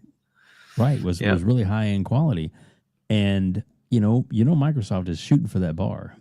They are, they're putting a lot of effort into getting that kind of quality, and with the technology and improvements and things they can do, it's really going to make a difference. And there's some places in the world where it's, streaming, it makes the most sense for them because they'll just never get it. That's going to be the problem. In some places that won't. You're right. There's a lot of places that won't, but there's a lot of big places like China and Japan where streaming is big. Should work. Well, Japan, definitely it should work. China, that depends on where you are in China. Big money. I mean, millions and millions of people that play games in Japan. It's like, it makes a difference. And Game Pass is really taken off in Japan because of all the choices. And they have kiosks, which we showed on here before, that they actually have. Like you go into a game store and then there's a kiosk showing all these great games and say, oh, by the way, all these are included in Game Pass. Smartest marketing ever. They pick up a box, you can look at it, and it's like, whatever game, but big thing on the back. This is included in Game Pass, and here's your monthly subscription. Get a card, get a thing, and it's actually cheaper in Japan. Game Pass is than it is in the United States, so that's pretty good too. So you can't beat it as far as I'm concerned. As far as the overall, no matter what people say about console sales, this and that, I'm really glad that Microsoft is actually no longer basing their success on just console sales. Because if that was the case, then Satya probably would have shut it down a long time ago, and he probably would have moved on. But then once they all figured it out, it's like, why? What do we need to do to make money at what we're good at? And making games, they're really good at it. Getting stuff up and running, they're really good at it. And making a day and date on PC was like pretty much the first linchpin, the first thing that really set this aside. And now, and to the point to where, there's plenty of ponies out there that would say, never coming to PC. Really? It is. And it's actually their latest game. In fact, I think it was they even credited the success of that game was to the fact that it's actually released simultaneously on PC, and that was it Helldivers or something? I think is what it is. Isn't that what it is? The PlayStation exclusive game, or whatever. But it was also came out on Steam as well, and because of that, their multi-plat release it survived. It survived and actually did pretty good, but it actually sold more than most other games, and it's because it was multi-plat, more different platforms. And even some people are saying, it's good to know that all these games are coming to PlayStation, blah blah blah. Well, not all of them, but some of them. And we're fanboys. The hardcore ponies are thinking, Xbox is dead and we're winning. It's like, are you really? You're winning because of Microsoft, not despite of them. So yeah. If it wasn't for Microsoft making games, I mean, if you take away all the games, which I think is like the top 5 games on Microsoft right now, out of the top 10, 5 of them are Xbox Studios or Xbox owned game companies. Yeah, that's money that Microsoft is earning and able to push Game Pass even further into the next level. Yeah. And that's a win-win for us, big time. And Demo, you mentioned this LG spot, and I'm going to play that for you right now. Their newest little ad that they have. Let me make sure there's a volume up on this one. So yeah, because I think this is actually it's a good little ad.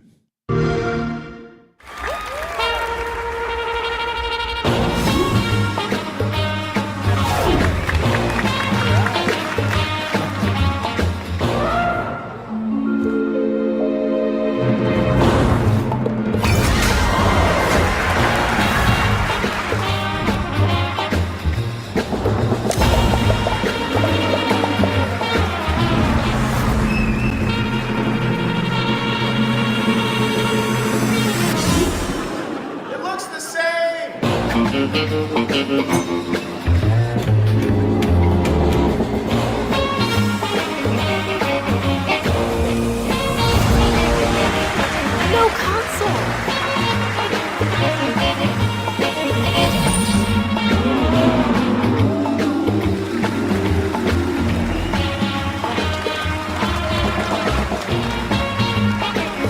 Amazing.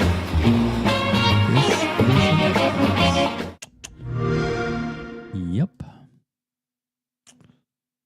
So yeah, and their marketing is, they're getting more and more, and a lot of people were talking like, oh, Shadow Drop, and it's going to hurt sales and hurts. I don't think so. I think the buzz, the word of mouth, and maybe the teases that it was coming, the Oblivion game that was coming out, and because it was a known franchise. Now, granted, the Shadow Drop wasn't maybe as successful for the other game that they came out, the music-based game. What the hell was it called? High You know, Five. High right? five. Yes, yeah, which was a great game. I loved it, but I mean, I wish it had sold more, but it wasn't as successful, and it was shadow dropped. But it may have been just the type of game it was as well too. But this, Oblivion's like obviously it was already tried and true and had a reputation, but wow, it really it blew up, and not much marketing needed, as it were. So yeah, I don't know. What do you think, Hargeet? As far as the LG TV thing, the cloud, Yeah, the cloud is whatever it is. It's to me that's a transient technology that's good for now. It's just a question of would people forego having local device performance, let's say 10, 20 years from now. I just don't see it. But it's viable. Till then it could potentially be something. The technology itself is expensive. That's my problem. Like the back end is not cheap. And so doing that in the cloud, at like, $20 a month, just think what's Nvidia's cost? Is it something like that? 25 a month, something like that. That's just cloud access, So My only concern, and like Sarah's come out and said it, it's costing them money. They're not making money off of cloud. It is costing them money. So they would have to expend a lot of money to keep doing this. And they currently keep putting it in Game Pass Ultimate. I'd be fine if they said, hey, you want cloud? It's $30 a month extra. Go buy it. Right. And then if people want it, cool. But if people don't want it and they force Game Pass Ultimate to become more expensive because they're including cloud, I have no interest in that. That's my major concern. So is it a viable thing? Sure. Is it an expensive thing? That's my problem. Right. And so there's an investment. Like you said, they keep making it better. How they keep making it better is some of the stack needs to be better. Some of the capabilities, making it 4K, for instance, that's stuff they can do. However, ultimately, it comes down to latency of you and how far the server is, right? And that's why it's not in Latin America. It's not in Africa. They just don't even give it to you. Why? Because there's no data centers there, right? They're not going to give you something that they can't even support, right? You'd have to have a data center close enough for you to be able to do low latency. So this works in first world countries. The problem is first world countries can spend $300. They can just buy a freaking console. That's always been my concern. It's like, okay, well, where's the potential here is I'm such a casual gamer that I don't care to go buy a console. I can try something through my television. Fair enough. You have to go buy a controller, right? Fair enough. But how many people are going to do that? And we will see if it actually works out, right? So like, is NVIDIA now like, 600 million people? No, it's not, right? So this is an interesting area. Maybe it does something. And again, it's first world only, right? You're saying Japan, right? Cool. China. Okay. US, fine. Europe, maybe. Yeah, that's a potential. Eastern Europe, probably not. But again, this is just kind of the thing. Like if you went to Southeast Asia, probably makes sense over there. Do they even offer it? Africa. Latin America. Again, where you would have people who can't afford to spend 600, 800, whatever it is, because they pay a lot more for these things over there. They don't have it. And that's always been my problem with this, like, because it's so bloody expensive to do. So I'm still very reticent to say this is the future. I just think that in 10 years, my phone will be so damn powerful, it'll make the Series X look like shit. Right? That's just a reality, right? Like take your phone of today and you take your, 10 years ago, that was what, 360. Does your phone do better than a 360? Hell yeah, it does. The 360 is garbage in comparison. So like, that's just a reality, right? But the 360 was fucking awesome when we got it. But that's just old tech now. It's the way it is, right? So like you have to look at the realities of where things go. 20 years from now, you're going to say, what, like my freaking glasses have everything built into it. Why do I need to have the TV? What is a TV? Right. Yep. So you have no idea where things end up. Right. So so this is interesting. Sure. But to me, it's always just like, okay, this is a potential, but you'd have to have ubiquitous capability to have servers everywhere. Now, is that viable? Sure. It's just cost. And who's going to pay it, right? So if I said, hey, you have to pay $60 a month to access this, would you pay that? I don't know, right? And that's realistic, by the way. That's what it would really cost if you wanted to do this, $60 a month. So your Game Pass Ultimate would be $60 a month. Would you pay that? And it's like, well, I don't want that. Strip that cloud stuff out and just give me the games, right? Because that's all I care about, right? PC Game Pass is $12. Doesn't include cloud. You know what? That's all I need. That's good for me. Right. That's the part I need. I don't care about so the cloud is cool, but I don't use it because I have a PC. I have a ROG Ally. I have the console. I don't see the value to me. Like I have it. I don't want to play it there. I want to play it here. So it's like, what am I going to do with that? So, and I think Demo, you've played on cloud here and there, right? Where it's like convenient. Hey, I don't happen to have something on me. I'll just play on my phone. Cool. It's an additive thing. How much did that cost Xbox to make that happen for you?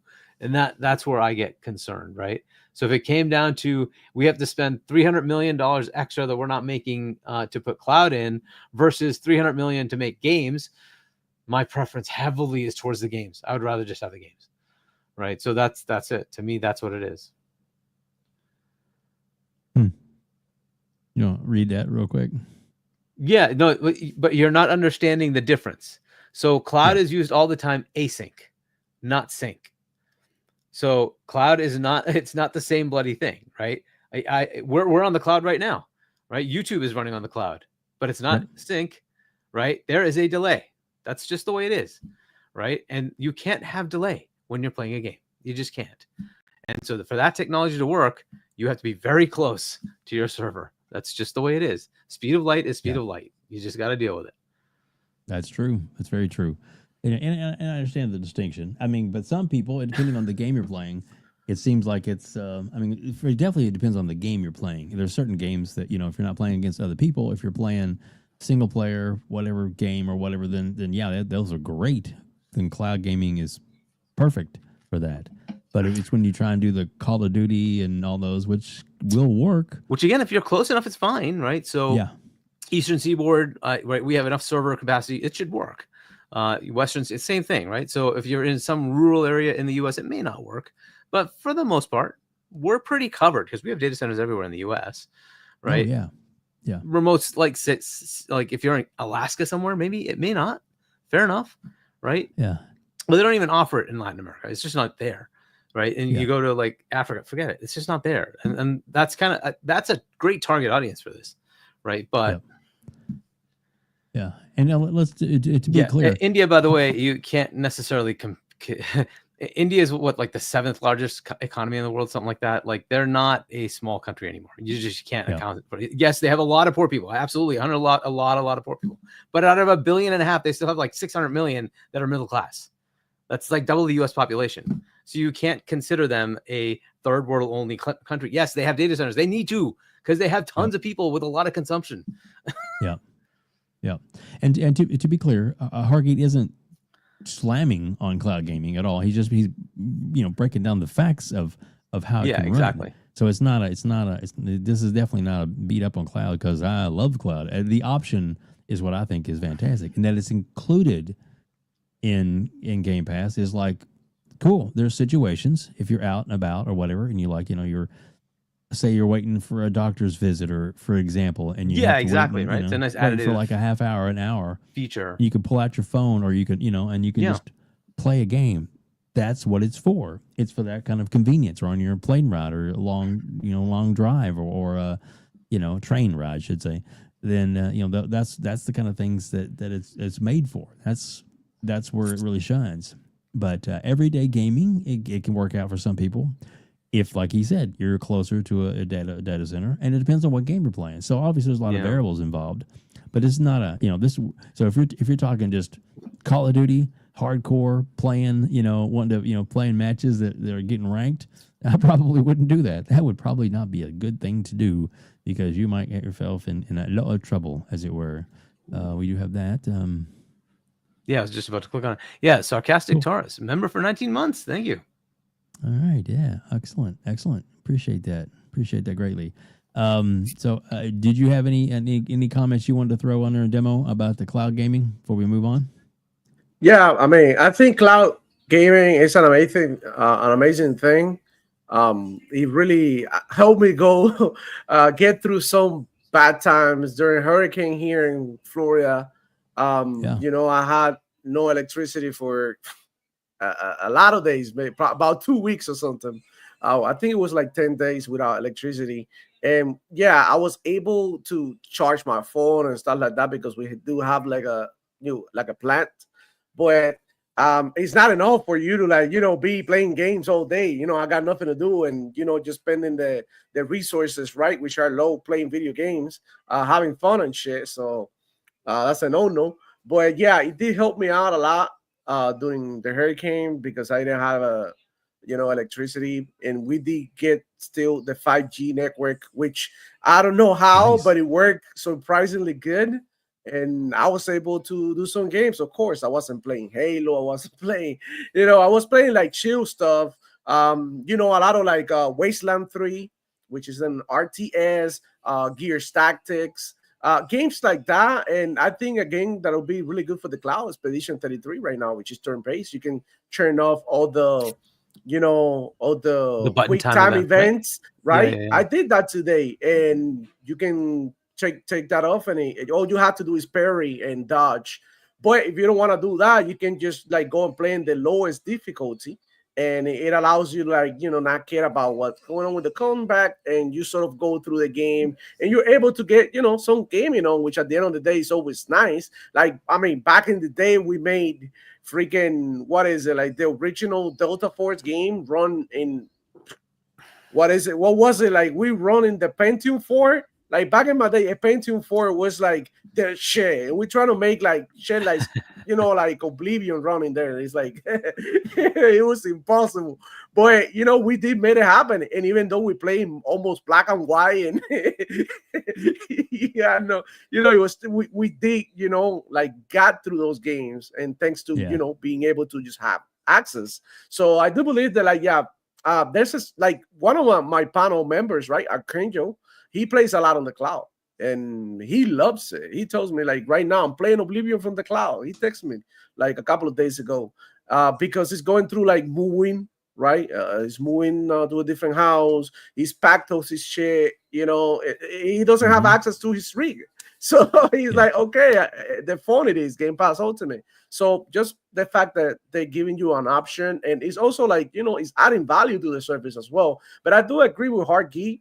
If this increases the price for people who don't really care about the cloud, I would start thinking that maybe they should add another tier in which like, cloud is included, like Game Pass Ultimate with cloud, whatever.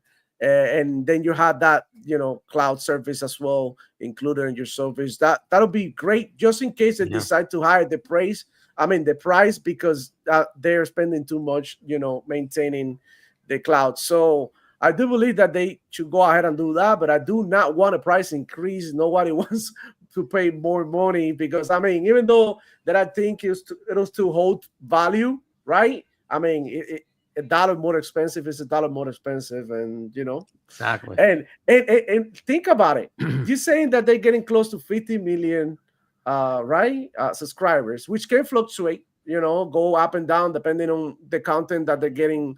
A certain month, like the month that Call of Duty drops, is gonna probably have way more. Game Pass people trying to like, subscribe and unsubscribe just to try the campaign or just to get some matches in. See if they like the game. A lot of people use Game Pass as a free trial. They have it, they try the game, and then if they like it, they buy it because they actually offer you a discount, and then you stay for all the games. So Sunnest, I remember being in a lot of scenarios where still being able to game with cloud will have been a godsend. And I do agree with that. I do believe that, just the fact that you get the option is really, really nice. And I do play in the cloud a lot too on my, my headset, on my MetaQuest, which is really, really nice. It runs surprisingly good in there. So I don't know. People just love it. I have friends who play like on GeForce and they have 5080s and shit. And it's like, bro, why? And he's like, oh, I'm playing from the, can't join you right now. I'm playing from the cloud. I'm like, why? Because, it's nice. Sometimes you need the space in your computer. Sometimes you not, you got your laptop with you. You don't have your rig. You don't have your handheld. And all you have is your phone. Like, your handheld, you might have a Rogalite or maybe even a Steam Deck might run out of battery. You may be stuck in a game and you're like, oh, shit, I should keep playing this, So, hey, distinctive one. Hey, how's D1. it going, bro? D1 in the house. What's up? Demoflow, greedy, WEBDAVE HARGEET, Demoflow. Greetings to you guys and everyone in the chat room. I hope all is well with you and your families always, and continue to be safe and sound out there always. Damn, always twice. I remember that. I remember that. Thank you, man. Exactly. Thanks, D1. Always great to see you, buddy. Great having you on a couple weeks ago too, man. Did a great job, and we'll have you back on sometime in the future. Hopefully, you'll want to join us because it was awesome having you on. So yeah, like I said, the big takeaway from cloud gaming for me is that it's a nice option. It's something that's is it as viable as I'd like it to be? No. I think there's a reason why they're pushing for it, because they feel that that there's a future in it, or they wouldn't be pushing as hard as they are. And as expensive as it might be costing them now, I believe that in the long run, they will actually be able to they'll be able to get those get more value out of it, and to the point to where it's going to pay for itself and then eventually be profitable. But we'll see. It's not. I don't think it's quite there yet. But I think it's. I get what you're saying about maybe if it was its own little tier kind of thing. But I think they've budgeted for that. So that's why the price it is what it is because there's they're trying to get they're trying to make it happen and make it grow. And the way to really make it grow is to make it available in their highest tiered service. So that's if it's in Ultimate, and most people get Ultimate because you get the choice of both the PC, console, and cloud. And hopefully, eventually, mobile, when that happens. I'm still holding out hope that does happen. I think Boom's idea is fantastic. But if that actually becomes a part of it as well too, then that would be fantastic. So, oh my goodness, my computer decided to. Go ahead. Problems? I was just saying. Should we move on to the next topic? We have can. 15 minutes left, right? Yep, I'm gonna let you take over for just a second. My computer, my screen, decided to turn itself off. Oh, so so we can go into marathon and demo. Are you there?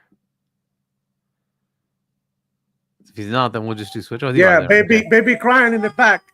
That's got it.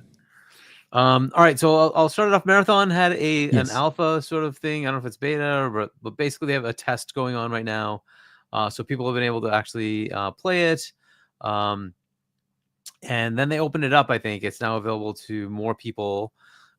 So there are some people kind of, I guess giving mixed reviews as to what they think about it. So that's out there right now. I think you had an article about the need for PS Plus not being there. I assume that's on PC and on Xbox. I assume it's the same. It doesn't require it there. But either way, I think the more interesting question is how are people reacting to the gameplay? Demo, have you had a chance to play it? My bad. I'm sorry. That my baby's crying, man. So that's okay. It's okay. Okay, so what was the question again? Because I was like, Marathon. Have you had a chance to play that? No, I haven't tried it, but I have really watched a bunch of. I don't want to make noise in the back because of the baby, but it's okay. I'm sure you can hear. But yeah, I haven't had the chance to play, but I have listened to a lot of people who played. A lot of content creators like Aztec Cross, Dr. Lupo, Shroud, all the big streamers that that talk about the game, and a lot of people are liking it on a sense that it's engaging for them, but at the same time they confused because they don't know what's the target audience for this game, because it could be very soft core and very hardcore both at the same time. So it's okay, you are trying to appeal the hardcore gamer, but then when you go into the game, the mechanics are targeting the casuals. So there's no skip ceiling when it comes to the movement, aiming. Supposedly there's a lot of aim assist, and they even put aim assist in the mouse and keyboard. They also added an attachment in the game that has that increases your aim assist, which could be problematic for the game, which is that's something that's really terrible. And I know this is an alpha, and then hopefully they remove it. But that's totally a game-breaking thing for me. Having somebody with an attachment. I get it if your gun shoots better, if you can manage your recoil better, and if your gun maybe has more bullets, attachments and stuff that make your gun better, right? Obviously, that's fair. But when it's helping you mechanically how to aim better, that's just a problem for me. And I just hope that they remove that. Other than that, I'm looking forward to try it out. I mean, right there, this game is gonna make me make a decision that I didn't want to have to make, because I'm a huge Borderlands fan, and as much as I love Bungie, I'm not really into extraction shooters like that. And I have to play this, but there's plenty of those out there for $10 that you can find. you can go back and play Modern Warfare 2. That is going to be on Game Pass now, and it has the DMC mode, which is literally an extraction mode. You know, so if you think about it, if you really want to play an extraction mode, just wait for Call of Duty Modern Warfare 2. Try DMZ and see if you like it, because this is going to be very similar to DMZ. I don't know if you guys tried that back when it came out in Modern Warfare. Was it Modern Warfare 2? 2 in Modern Warfare 2, which is coming to Game Pass as well. The latest. I think Modern Warfare 2 was in 2022. Yeah. So there you have it. I think the game is in a situation, interesting situation to say the least. They're really fighting an uphill battle. That's just like, you know, what I see it. Yeah. So yeah, I mean, I've not played it either. Same thing. I've just seen some footage of of other people talking about it. And yeah, it just seems to be kind of like if you're into extraction, it's not quite as complex as some of the other extraction games. And I guess the big one really is just Tarkov, right? So if you're into that genre, it might be something you're interested in. Maybe not. The gameplay, like the gunplay, is still Bungie. So that seems to be good. The graphics seem to be hit or miss. As far as inside, it looks good. Outside, not so much. So, and again, graphics shouldn't be the key indicator here, but it is a very stylistic game in that it does not have a realistic look with the very colorful stuff that's going on. And fair enough, that's a style thing. That's fine. So I don't know. We will see how this works out. I don't want to count Bungie out. They've done some miraculous things with first person, then with the Destiny, MMO type thing, whatever the heck you want to call Destiny, whatever they did there, right, to allow the multiplayer that everybody can see each other and all that stuff that they did, and then the raids and all that. So they were able to do something there. Maybe they can do something here. I don't know, right? So I'll give them the benefit of the doubt, but it is not getting that universal acclaim. So we'll see. Hopefully, it does not turn out to be a Concord level disaster. It is Bungie, so hopefully that means there is like a big enough fan base that will give it a chance. It is a paid game, so it needs to be at a reasonable cost. I mean, I don't think it's going to be $70. I think they've outright said it's not, right? So if it's $30, $40, maybe people will give it a chance. So we will see where this goes. They're certainly taking feedback. So all the things that you're mentioning, Demo, I think they're taking that in and saying, okay, what do we need to do to fix it, right? To make sure that people are happy with the game before it comes out. So, we'll see. But, as you said, there are other games out there and they will have to prove their worth. They're going to have to, get people to come back. So all the while, Destiny is still continuing. They're going to be talking more about that next month with the next story arc, right? So there's a new DLC expansion coming, and they will tell us more about that next month. So, they have both of those games running. So we'll see, but that's kind of the marathon thing. Good luck. Good luck to Bungie. Hopefully it does something. It will be available on everything but Switch. I assume it'll come to Switch 2 at some point. So hopefully people will give it a chance, but we'll see. Well, it is, I still have no interest in it. I'm not much for multiplayer to begin with, and extraction seems even less interesting to me. So, so I don't know. But for those who like that kind of thing, hopefully they'll give it a chance. But you know what's funny, Hargeet? Don't mean to coach you off, but we play Call of Duty together. That's how accessible it is. So something like Marathon, right? You're not even into this type of games. Keep it real. And that's why something like Marathon is trying to appeal to a casual player.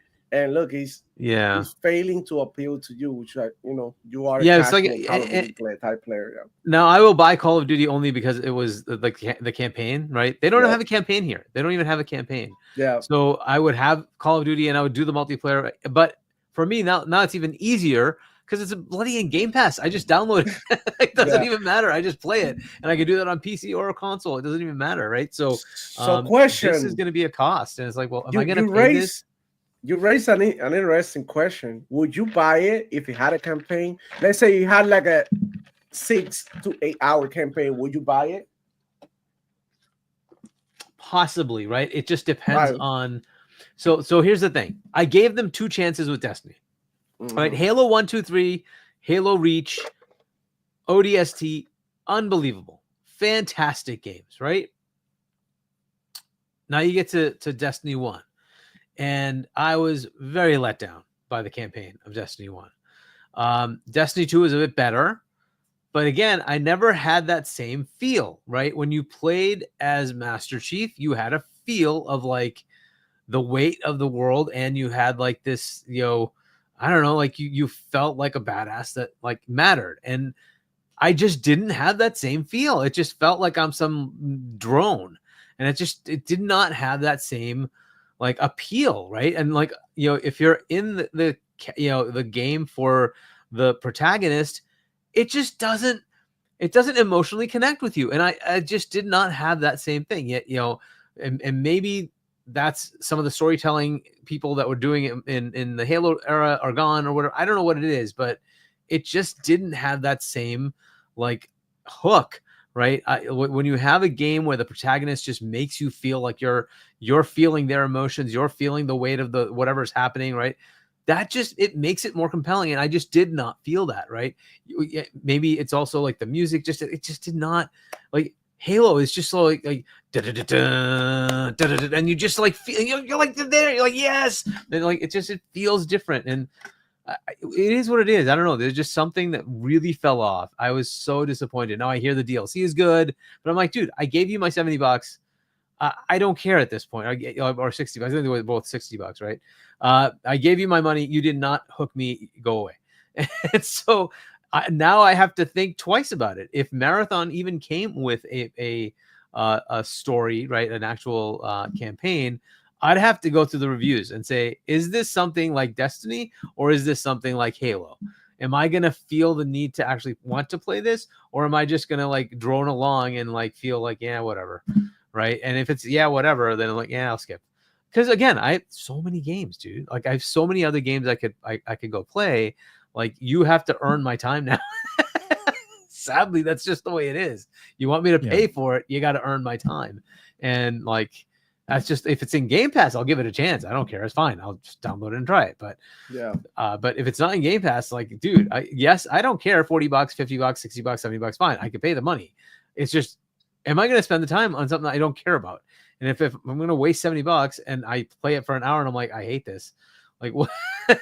What's the point? So I wish I could say, yeah, I would just buy it, but like, I can't really take that. Even BioWare, like, Mass Effect, I'm concerned. I don't know, right? Dragon Age turned out to be somewhat of a hit or miss. I don't know. I'm going to give it a chance. It's going to come to Game Pass, right? But like, I'm concerned with Mass Effect. Right, I like Mass Effect 1 and 2 and 3. 1, 2, and 3 are like top tier for me. One of my top franchises, but it's not the same team. It's just not. And I don't. So it's now a question of, hey, what did the reviews say? And are they like people who are like me who want that original trilogy type feel? Are we going to get that? And if we're not going to get that, then I'm going to just wait. Like whatever. Right. It just is what it is.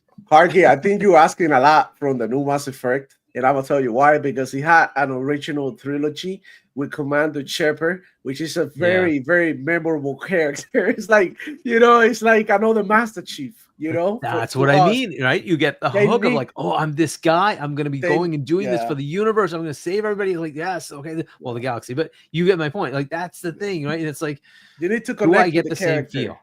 Exactly. In an emotional way where you care, right? They're like, I want to continue this to make sure what happens to this character. What's going to happen? What's going to happen? I need to know, right? If you don't have that, you're just not there. You're not hooked. And that's up to them. It's up to them to do that, right? So I'm going to play it anyways. I'm a sucker for Mass Effect games. One of my, like, definitely my top 5 games of all time is right there, Mass Effect trilogy. The original trilogy is like, whoa, man. What a beautiful game and franchise, though. I just hope I like Andromeda too, even though I hated the freaking I still enjoyed Andromeda. I did enjoy it, and I learned to love it for what it was, But I did believe that the combat was the best part of Andromeda, and that if they build upon that combat and bring us a good story, I think the Mass Effect has a potential to come back, right? right? I Yeah. think so. It makes me. We'll It see. makes me We'll feel see. hopeful. It makes me feel hopeful, at least. Yeah. All right, our last topic was Switch 2 pre-orders, which is a very quick one. Switch 2, of course, had its pre-orders, bots bought in everything, and it sold out in milliseconds everywhere.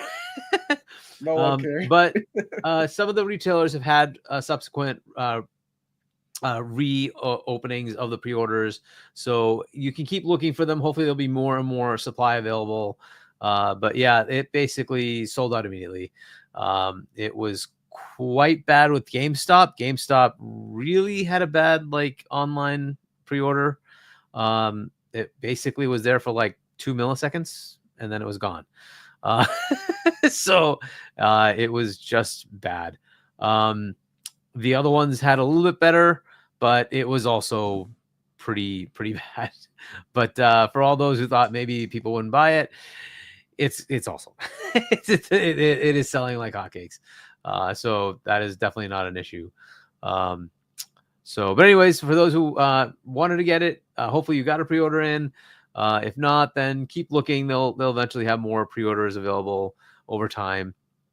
So that's kind of really sure. the main story of it. But Yeah, and the thing is, they will definitely have day one be able to pick up in stores everywhere on release day. So even if you have a reserve or don't have a reserve, then you can actually go to the store, wait in line again, that kind of thing for wherever location, Target and every place. And it's weird that for some reason Amazon is taking pre-orders everywhere else in the world except for the United States. yeah, there's a don't know little if bit of it's a got a dispute reason. between Nintendo and Amazon, and that's why that is. So Well, there you go. yeah, they won't be getting them in the US. There you go. So they won't be. They're definitely not doing it in the U.S. But every other market they are. So kind of weird, but yeah. But I've got mine. Got mine reserved. I actually went to a GameStop and got it reserved. Tried it online. Both my son and my daughter were able to get theirs online. No problem at all. Cool, great. They got theirs reserved. I did not. I was dealing with a situation at the hospital, and then when I went back to check my phone, I was in queue, and oh, great, cool, hit the button, and then when I went to do the transaction, it said this item is no longer available. It's sold out. Yeah, that's the way it is, right? Yep. So I thought, Yeah, so screw I it, don't know I'll if they're just, still pick it up. available at the stores, but you might be able to check your local GameStop. They might still have it, so you Yep. can check. And I don't think it's available at this moment, but I know that they are going to be doing a lot of people are doing like either ones get canceled or whatever, so those will pop up randomly. Well, another thing that's happening is GameStop is looking at who did the pre-orders on their website, and if they were bots, they are canceling those orders, and then they will make those available to the stores. So so you'll be able to hopefully get more stock available.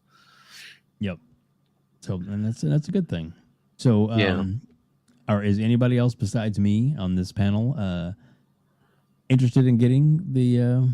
I got my pre-order Switch in. 2? I got mine from Best Buy, so I'll be there at midnight picking it up because it's the day I'm traveling. We're both traveling Yep, same here. to LA.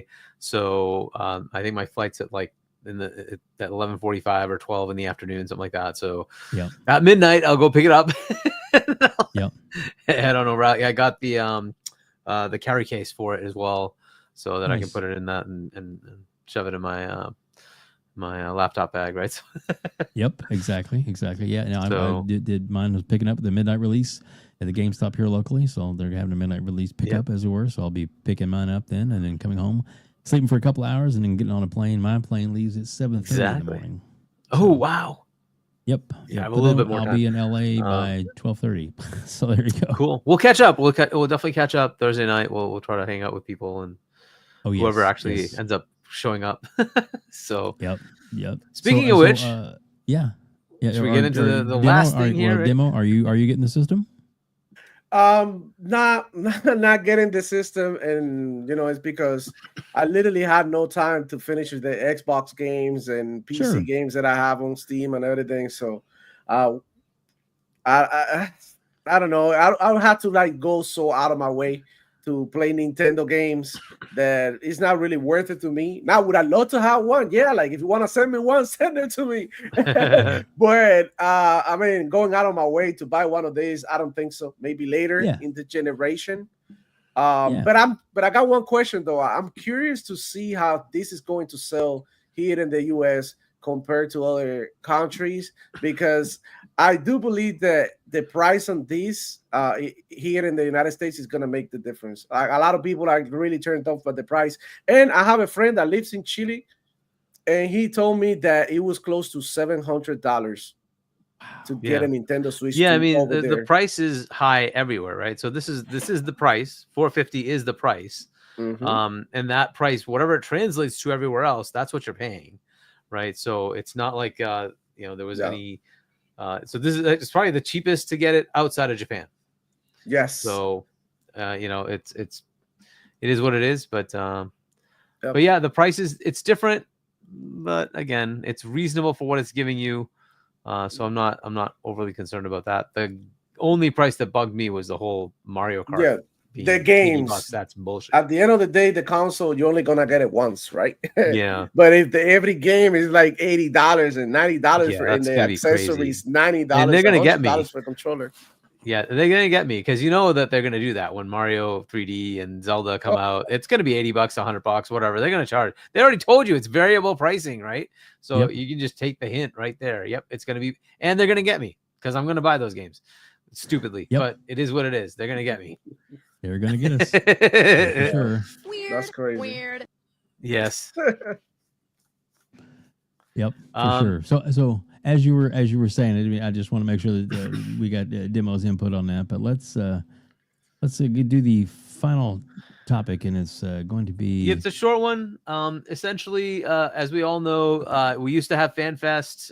You have that. I also have that in my background, but yeah. So we have FanFest generally every year for the last 10 years or so, where we have a in-person watch for the showcase.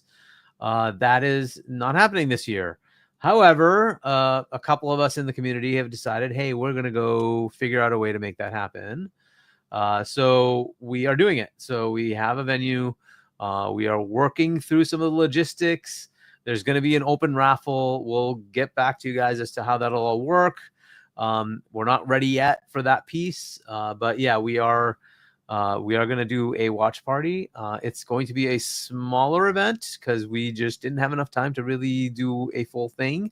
There just wasn't enough time, available. So whatever we're doing. If we happen to do this in subsequent years, we'll do a better, better planning for it. But what we have, we'll do a lot of learnings from this.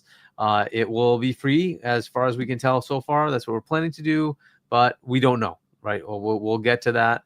But we are planning to get something together. We'll give you more details in the next, couple of weeks. But we're trying to do what we can to give you a fan fest like thing, with activities and stuff like that, with an in-person watch, right, for the June showcase. So look for more info, and hopefully some of you who are interested in can come out to LA. You can potentially win the raffle to get in. So we'll see what we can do to get this going, but we are going to do this, so that's going to happen. I'm excited. Just a little bit of a plug there, right? But we'll see how it goes. Nothing wrong with that. The next couple of weeks we'll have something more for you. As a member of this community, I greatly appreciate the hard work and effort that you are putting into this, and thank you so much for helping get this. Yeah, I mean, shout out to Alex Wagerman. He's really doing a lot of. He's really getting. Ben Kenobi has been putting a lot into this. Ben's amazing. But yeah, he's out there. He's really doing a lot of work for us for this. So shout out to those guys, and then there's others in the team, right? So I know, but shout out to all of them for doing all the stuff they're doing. But yeah, those two are really, really doing a lot. So I wanted to call them out, give them a shout out. So yeah, I'm gonna end our poll, because we put a poll up of a suggestion from the audience, as it were. Would you buy Marathon if it had a campaign? 78% said no. Only 21% said yes. 55 Damn, votes. that's bad. Wow. Okay. Yeah. Well, I mean, this is maybe So- more of an Xbox focused, podcast, but I guess Bungie is kind of like the originator of the biggest franchise for Xbox. So, wow, that is an interesting, stat. But hey, That's whatever, just like right? people care about Halo, but they don't care about Bungie. Got it. Yeah. Yep. So, oh my goodness, Demo, are you going to be able to make it to LA? Are you planning on doing that? Or you got sounds like the little one probably going to keep you busy. Oh my God, yeah. I wish I could go, guys. Maybe probably next year, probably on a more organized note. But this year is hell for me, man. Newborn, everything, one thing after the other one. A lot of things, work. I'm working 6 days a week. So yeah, that I can't do. Not, I can't even. I mean, it's not. I can afford to take the time off, right? But if I take the time off, I'd rather spend it like actually resting, because I know if I go over there to LA, I'm gonna party. Y'all don't know me well. I'm gonna party and I'm gonna hang out, and we're gonna, have a good time. And it's not really resting. It'll be like more like like I don't know, like It's party not time. resting. Yeah, It's not resting. Yeah. Yeah, there's a lot going on. I'm already like jam packed with things like the actual like game interviews and reveals and all that stuff. There's a lot of stuff going on, right? So for pretty much the entire time, I've got like stuff going on. And then even without that, you're hanging out with the community, and like you really don't have time to just go do whatever you want. Like you really want to maximize your reach while you're out there, right? The whole point is to work with, like, learn about the rest of the community, meet with them, get more contacts, right? And like that happens because you're hanging out with everybody, not like going into your hotel or going to a club or something like that, right? So you pretty much have to be in the community areas, and it's work. It is what it is. It takes time, so you do like end up being pretty tired after all that. So yeah, that's what I'm saying. But it sounds like a good time. Definitely would love to gather with you guys and hang out with the Xbox community and see what's up, man. That's where you go, network, meet new people, and it's just like a nice thing to do. Talk, to people who like the same shit you like, video games, which is here. Yeah, we can nerd out. That's an opportunity to nerd out for real, and talk about like deeper shit. So I mean, yeah, next year probably. Let's see. There you go. Good to have goals. Hey man, I've been a couple of years of doing this that I finally was able to do it this year, so I'm pretty excited for it. So I'm looking forward to actually meet Hargeet in person. That's going to be awesome, as well as a bunch of others that are going to be there as well. So it's going to be pretty exciting, and I'm grateful to that as well. So gosh, over 200 people here watching us live. Please, thank you so much for joining us. We greatly appreciate that. So please hit the like button if you don't mind. If you haven't subscribed, hit the subscribe button. We're on the road to our goal of 4K. Hopefully by this year, we're going to get to 4K on subscriptions, and that would be nice. We do also have the membership to the channel if you want. It's only $1, and with that, you get access to all the cool emojis, which people have seen up on screen. And yeah, so thanks to everybody for being here tonight. We really, really appreciate it, more than you know. Demo, please tell everybody where they can find you, where they can reach out to you, and how they can watch your amazing channel, sir. Thank you, man. You can find me at Demoflow Gaming Show. Demoflow Gaming. You can find me Demoflow Gaming also on Twitter. And that's what I be, man. Every week at 11 a.m. Eastern time on Fridays, I do a live show. I upload videos weekly, short videos, span components and whatnot.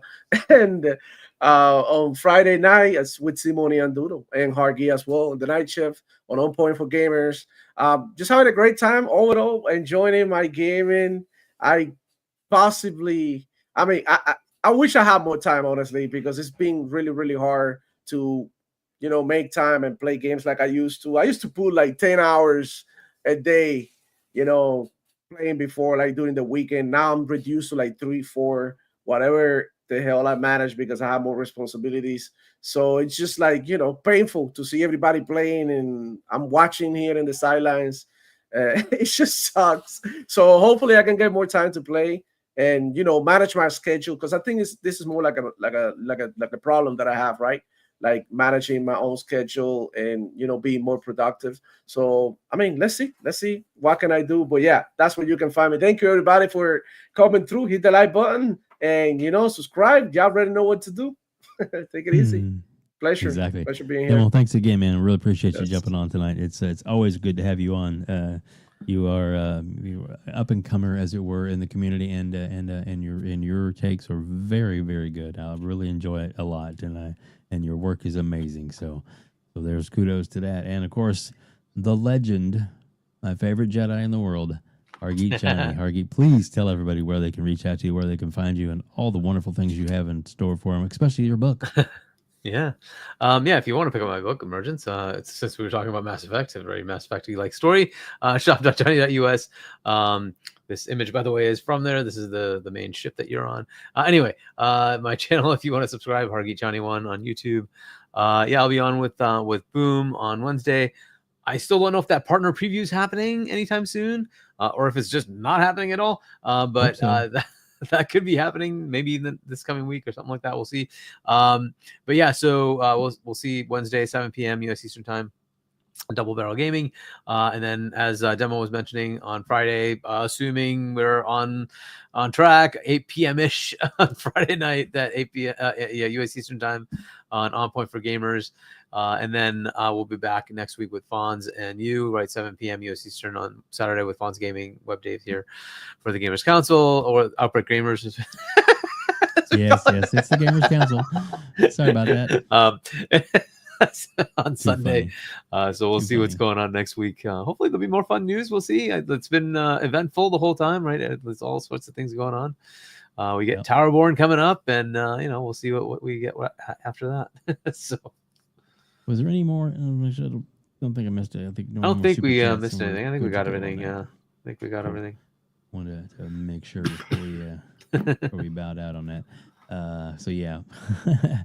And Hargeet, I'll explain to you in a second exactly what happened, and there it's all good. I can see everything now. Yeah. It's just when you get a brand new OLED ultra widescreen, and it decides it's going to do, and it's what they do, service mode, so that it keeps all the pixels fresh. And I forgot to turn off the auto feature where it does it itself, and you have the ability to make that sleep or whatever, and when you can't sleep it, and all your screen is gone. Oops. Thank God I have two screens, because I got the little one over here. Yeah. All that stuff has shoved over into one little screen. So it's too funny. But yeah, again, thank you all so much for being here for the Gamers Council. Yeah, Bram Stoker would be quite proud. Anyway, as Dirt would say, if you like this video, please hit the like button. Oh yeah. So and hopefully in the next maybe a couple of weeks or so, we're trying to get C Money and Doodle back on here as guests too. So hopefully they'll be able to join us in the future as well. So reached out to them, but they're kind of busy this weekend. So we'll see what comes up in the next couple of weeks. So we are definitely trying to get them on, trying to get Fonz on as well eventually in the future. We got some things coming up. So maybe in the next couple of months. I know I've talked to Paris Lilly. He said that in May he's going to try and jump on with us, so that'll be good. And then same way in the future as well. We had the wonderful Randall Thor 19. The man with the million. Yeah, he'll be joining us here sometime in June after the showcase. He likes to come on and we'll kind of break it all down with him and maybe even Jez this year. We'll see. We're working on it. We'll see what we can work out. So and then also in May, I've heard that we're tentatively we're trying to get Gaz is going to be coming on. He said he might be available because he's definitely on a different time zone, as it were. So yeah, we're hoping. So some big things coming. Midnight Lots for of great him. members of the community. So we're always trying to keep things fresh and love having all the members of the community come on here. Hopefully we're going to have Holly on again soon. That blue number, she is amazing, and hopefully Colt Eastwood and so many others that we're going to try and get back on and work out. And of course, as long as I've got Hargeet here, I got my rock. I'm good to go. Well, anyway, thank you all for joining us here on the Gamers Council. Isn't that right? Isn't that the name of the show? Just kidding. Thanks, guys.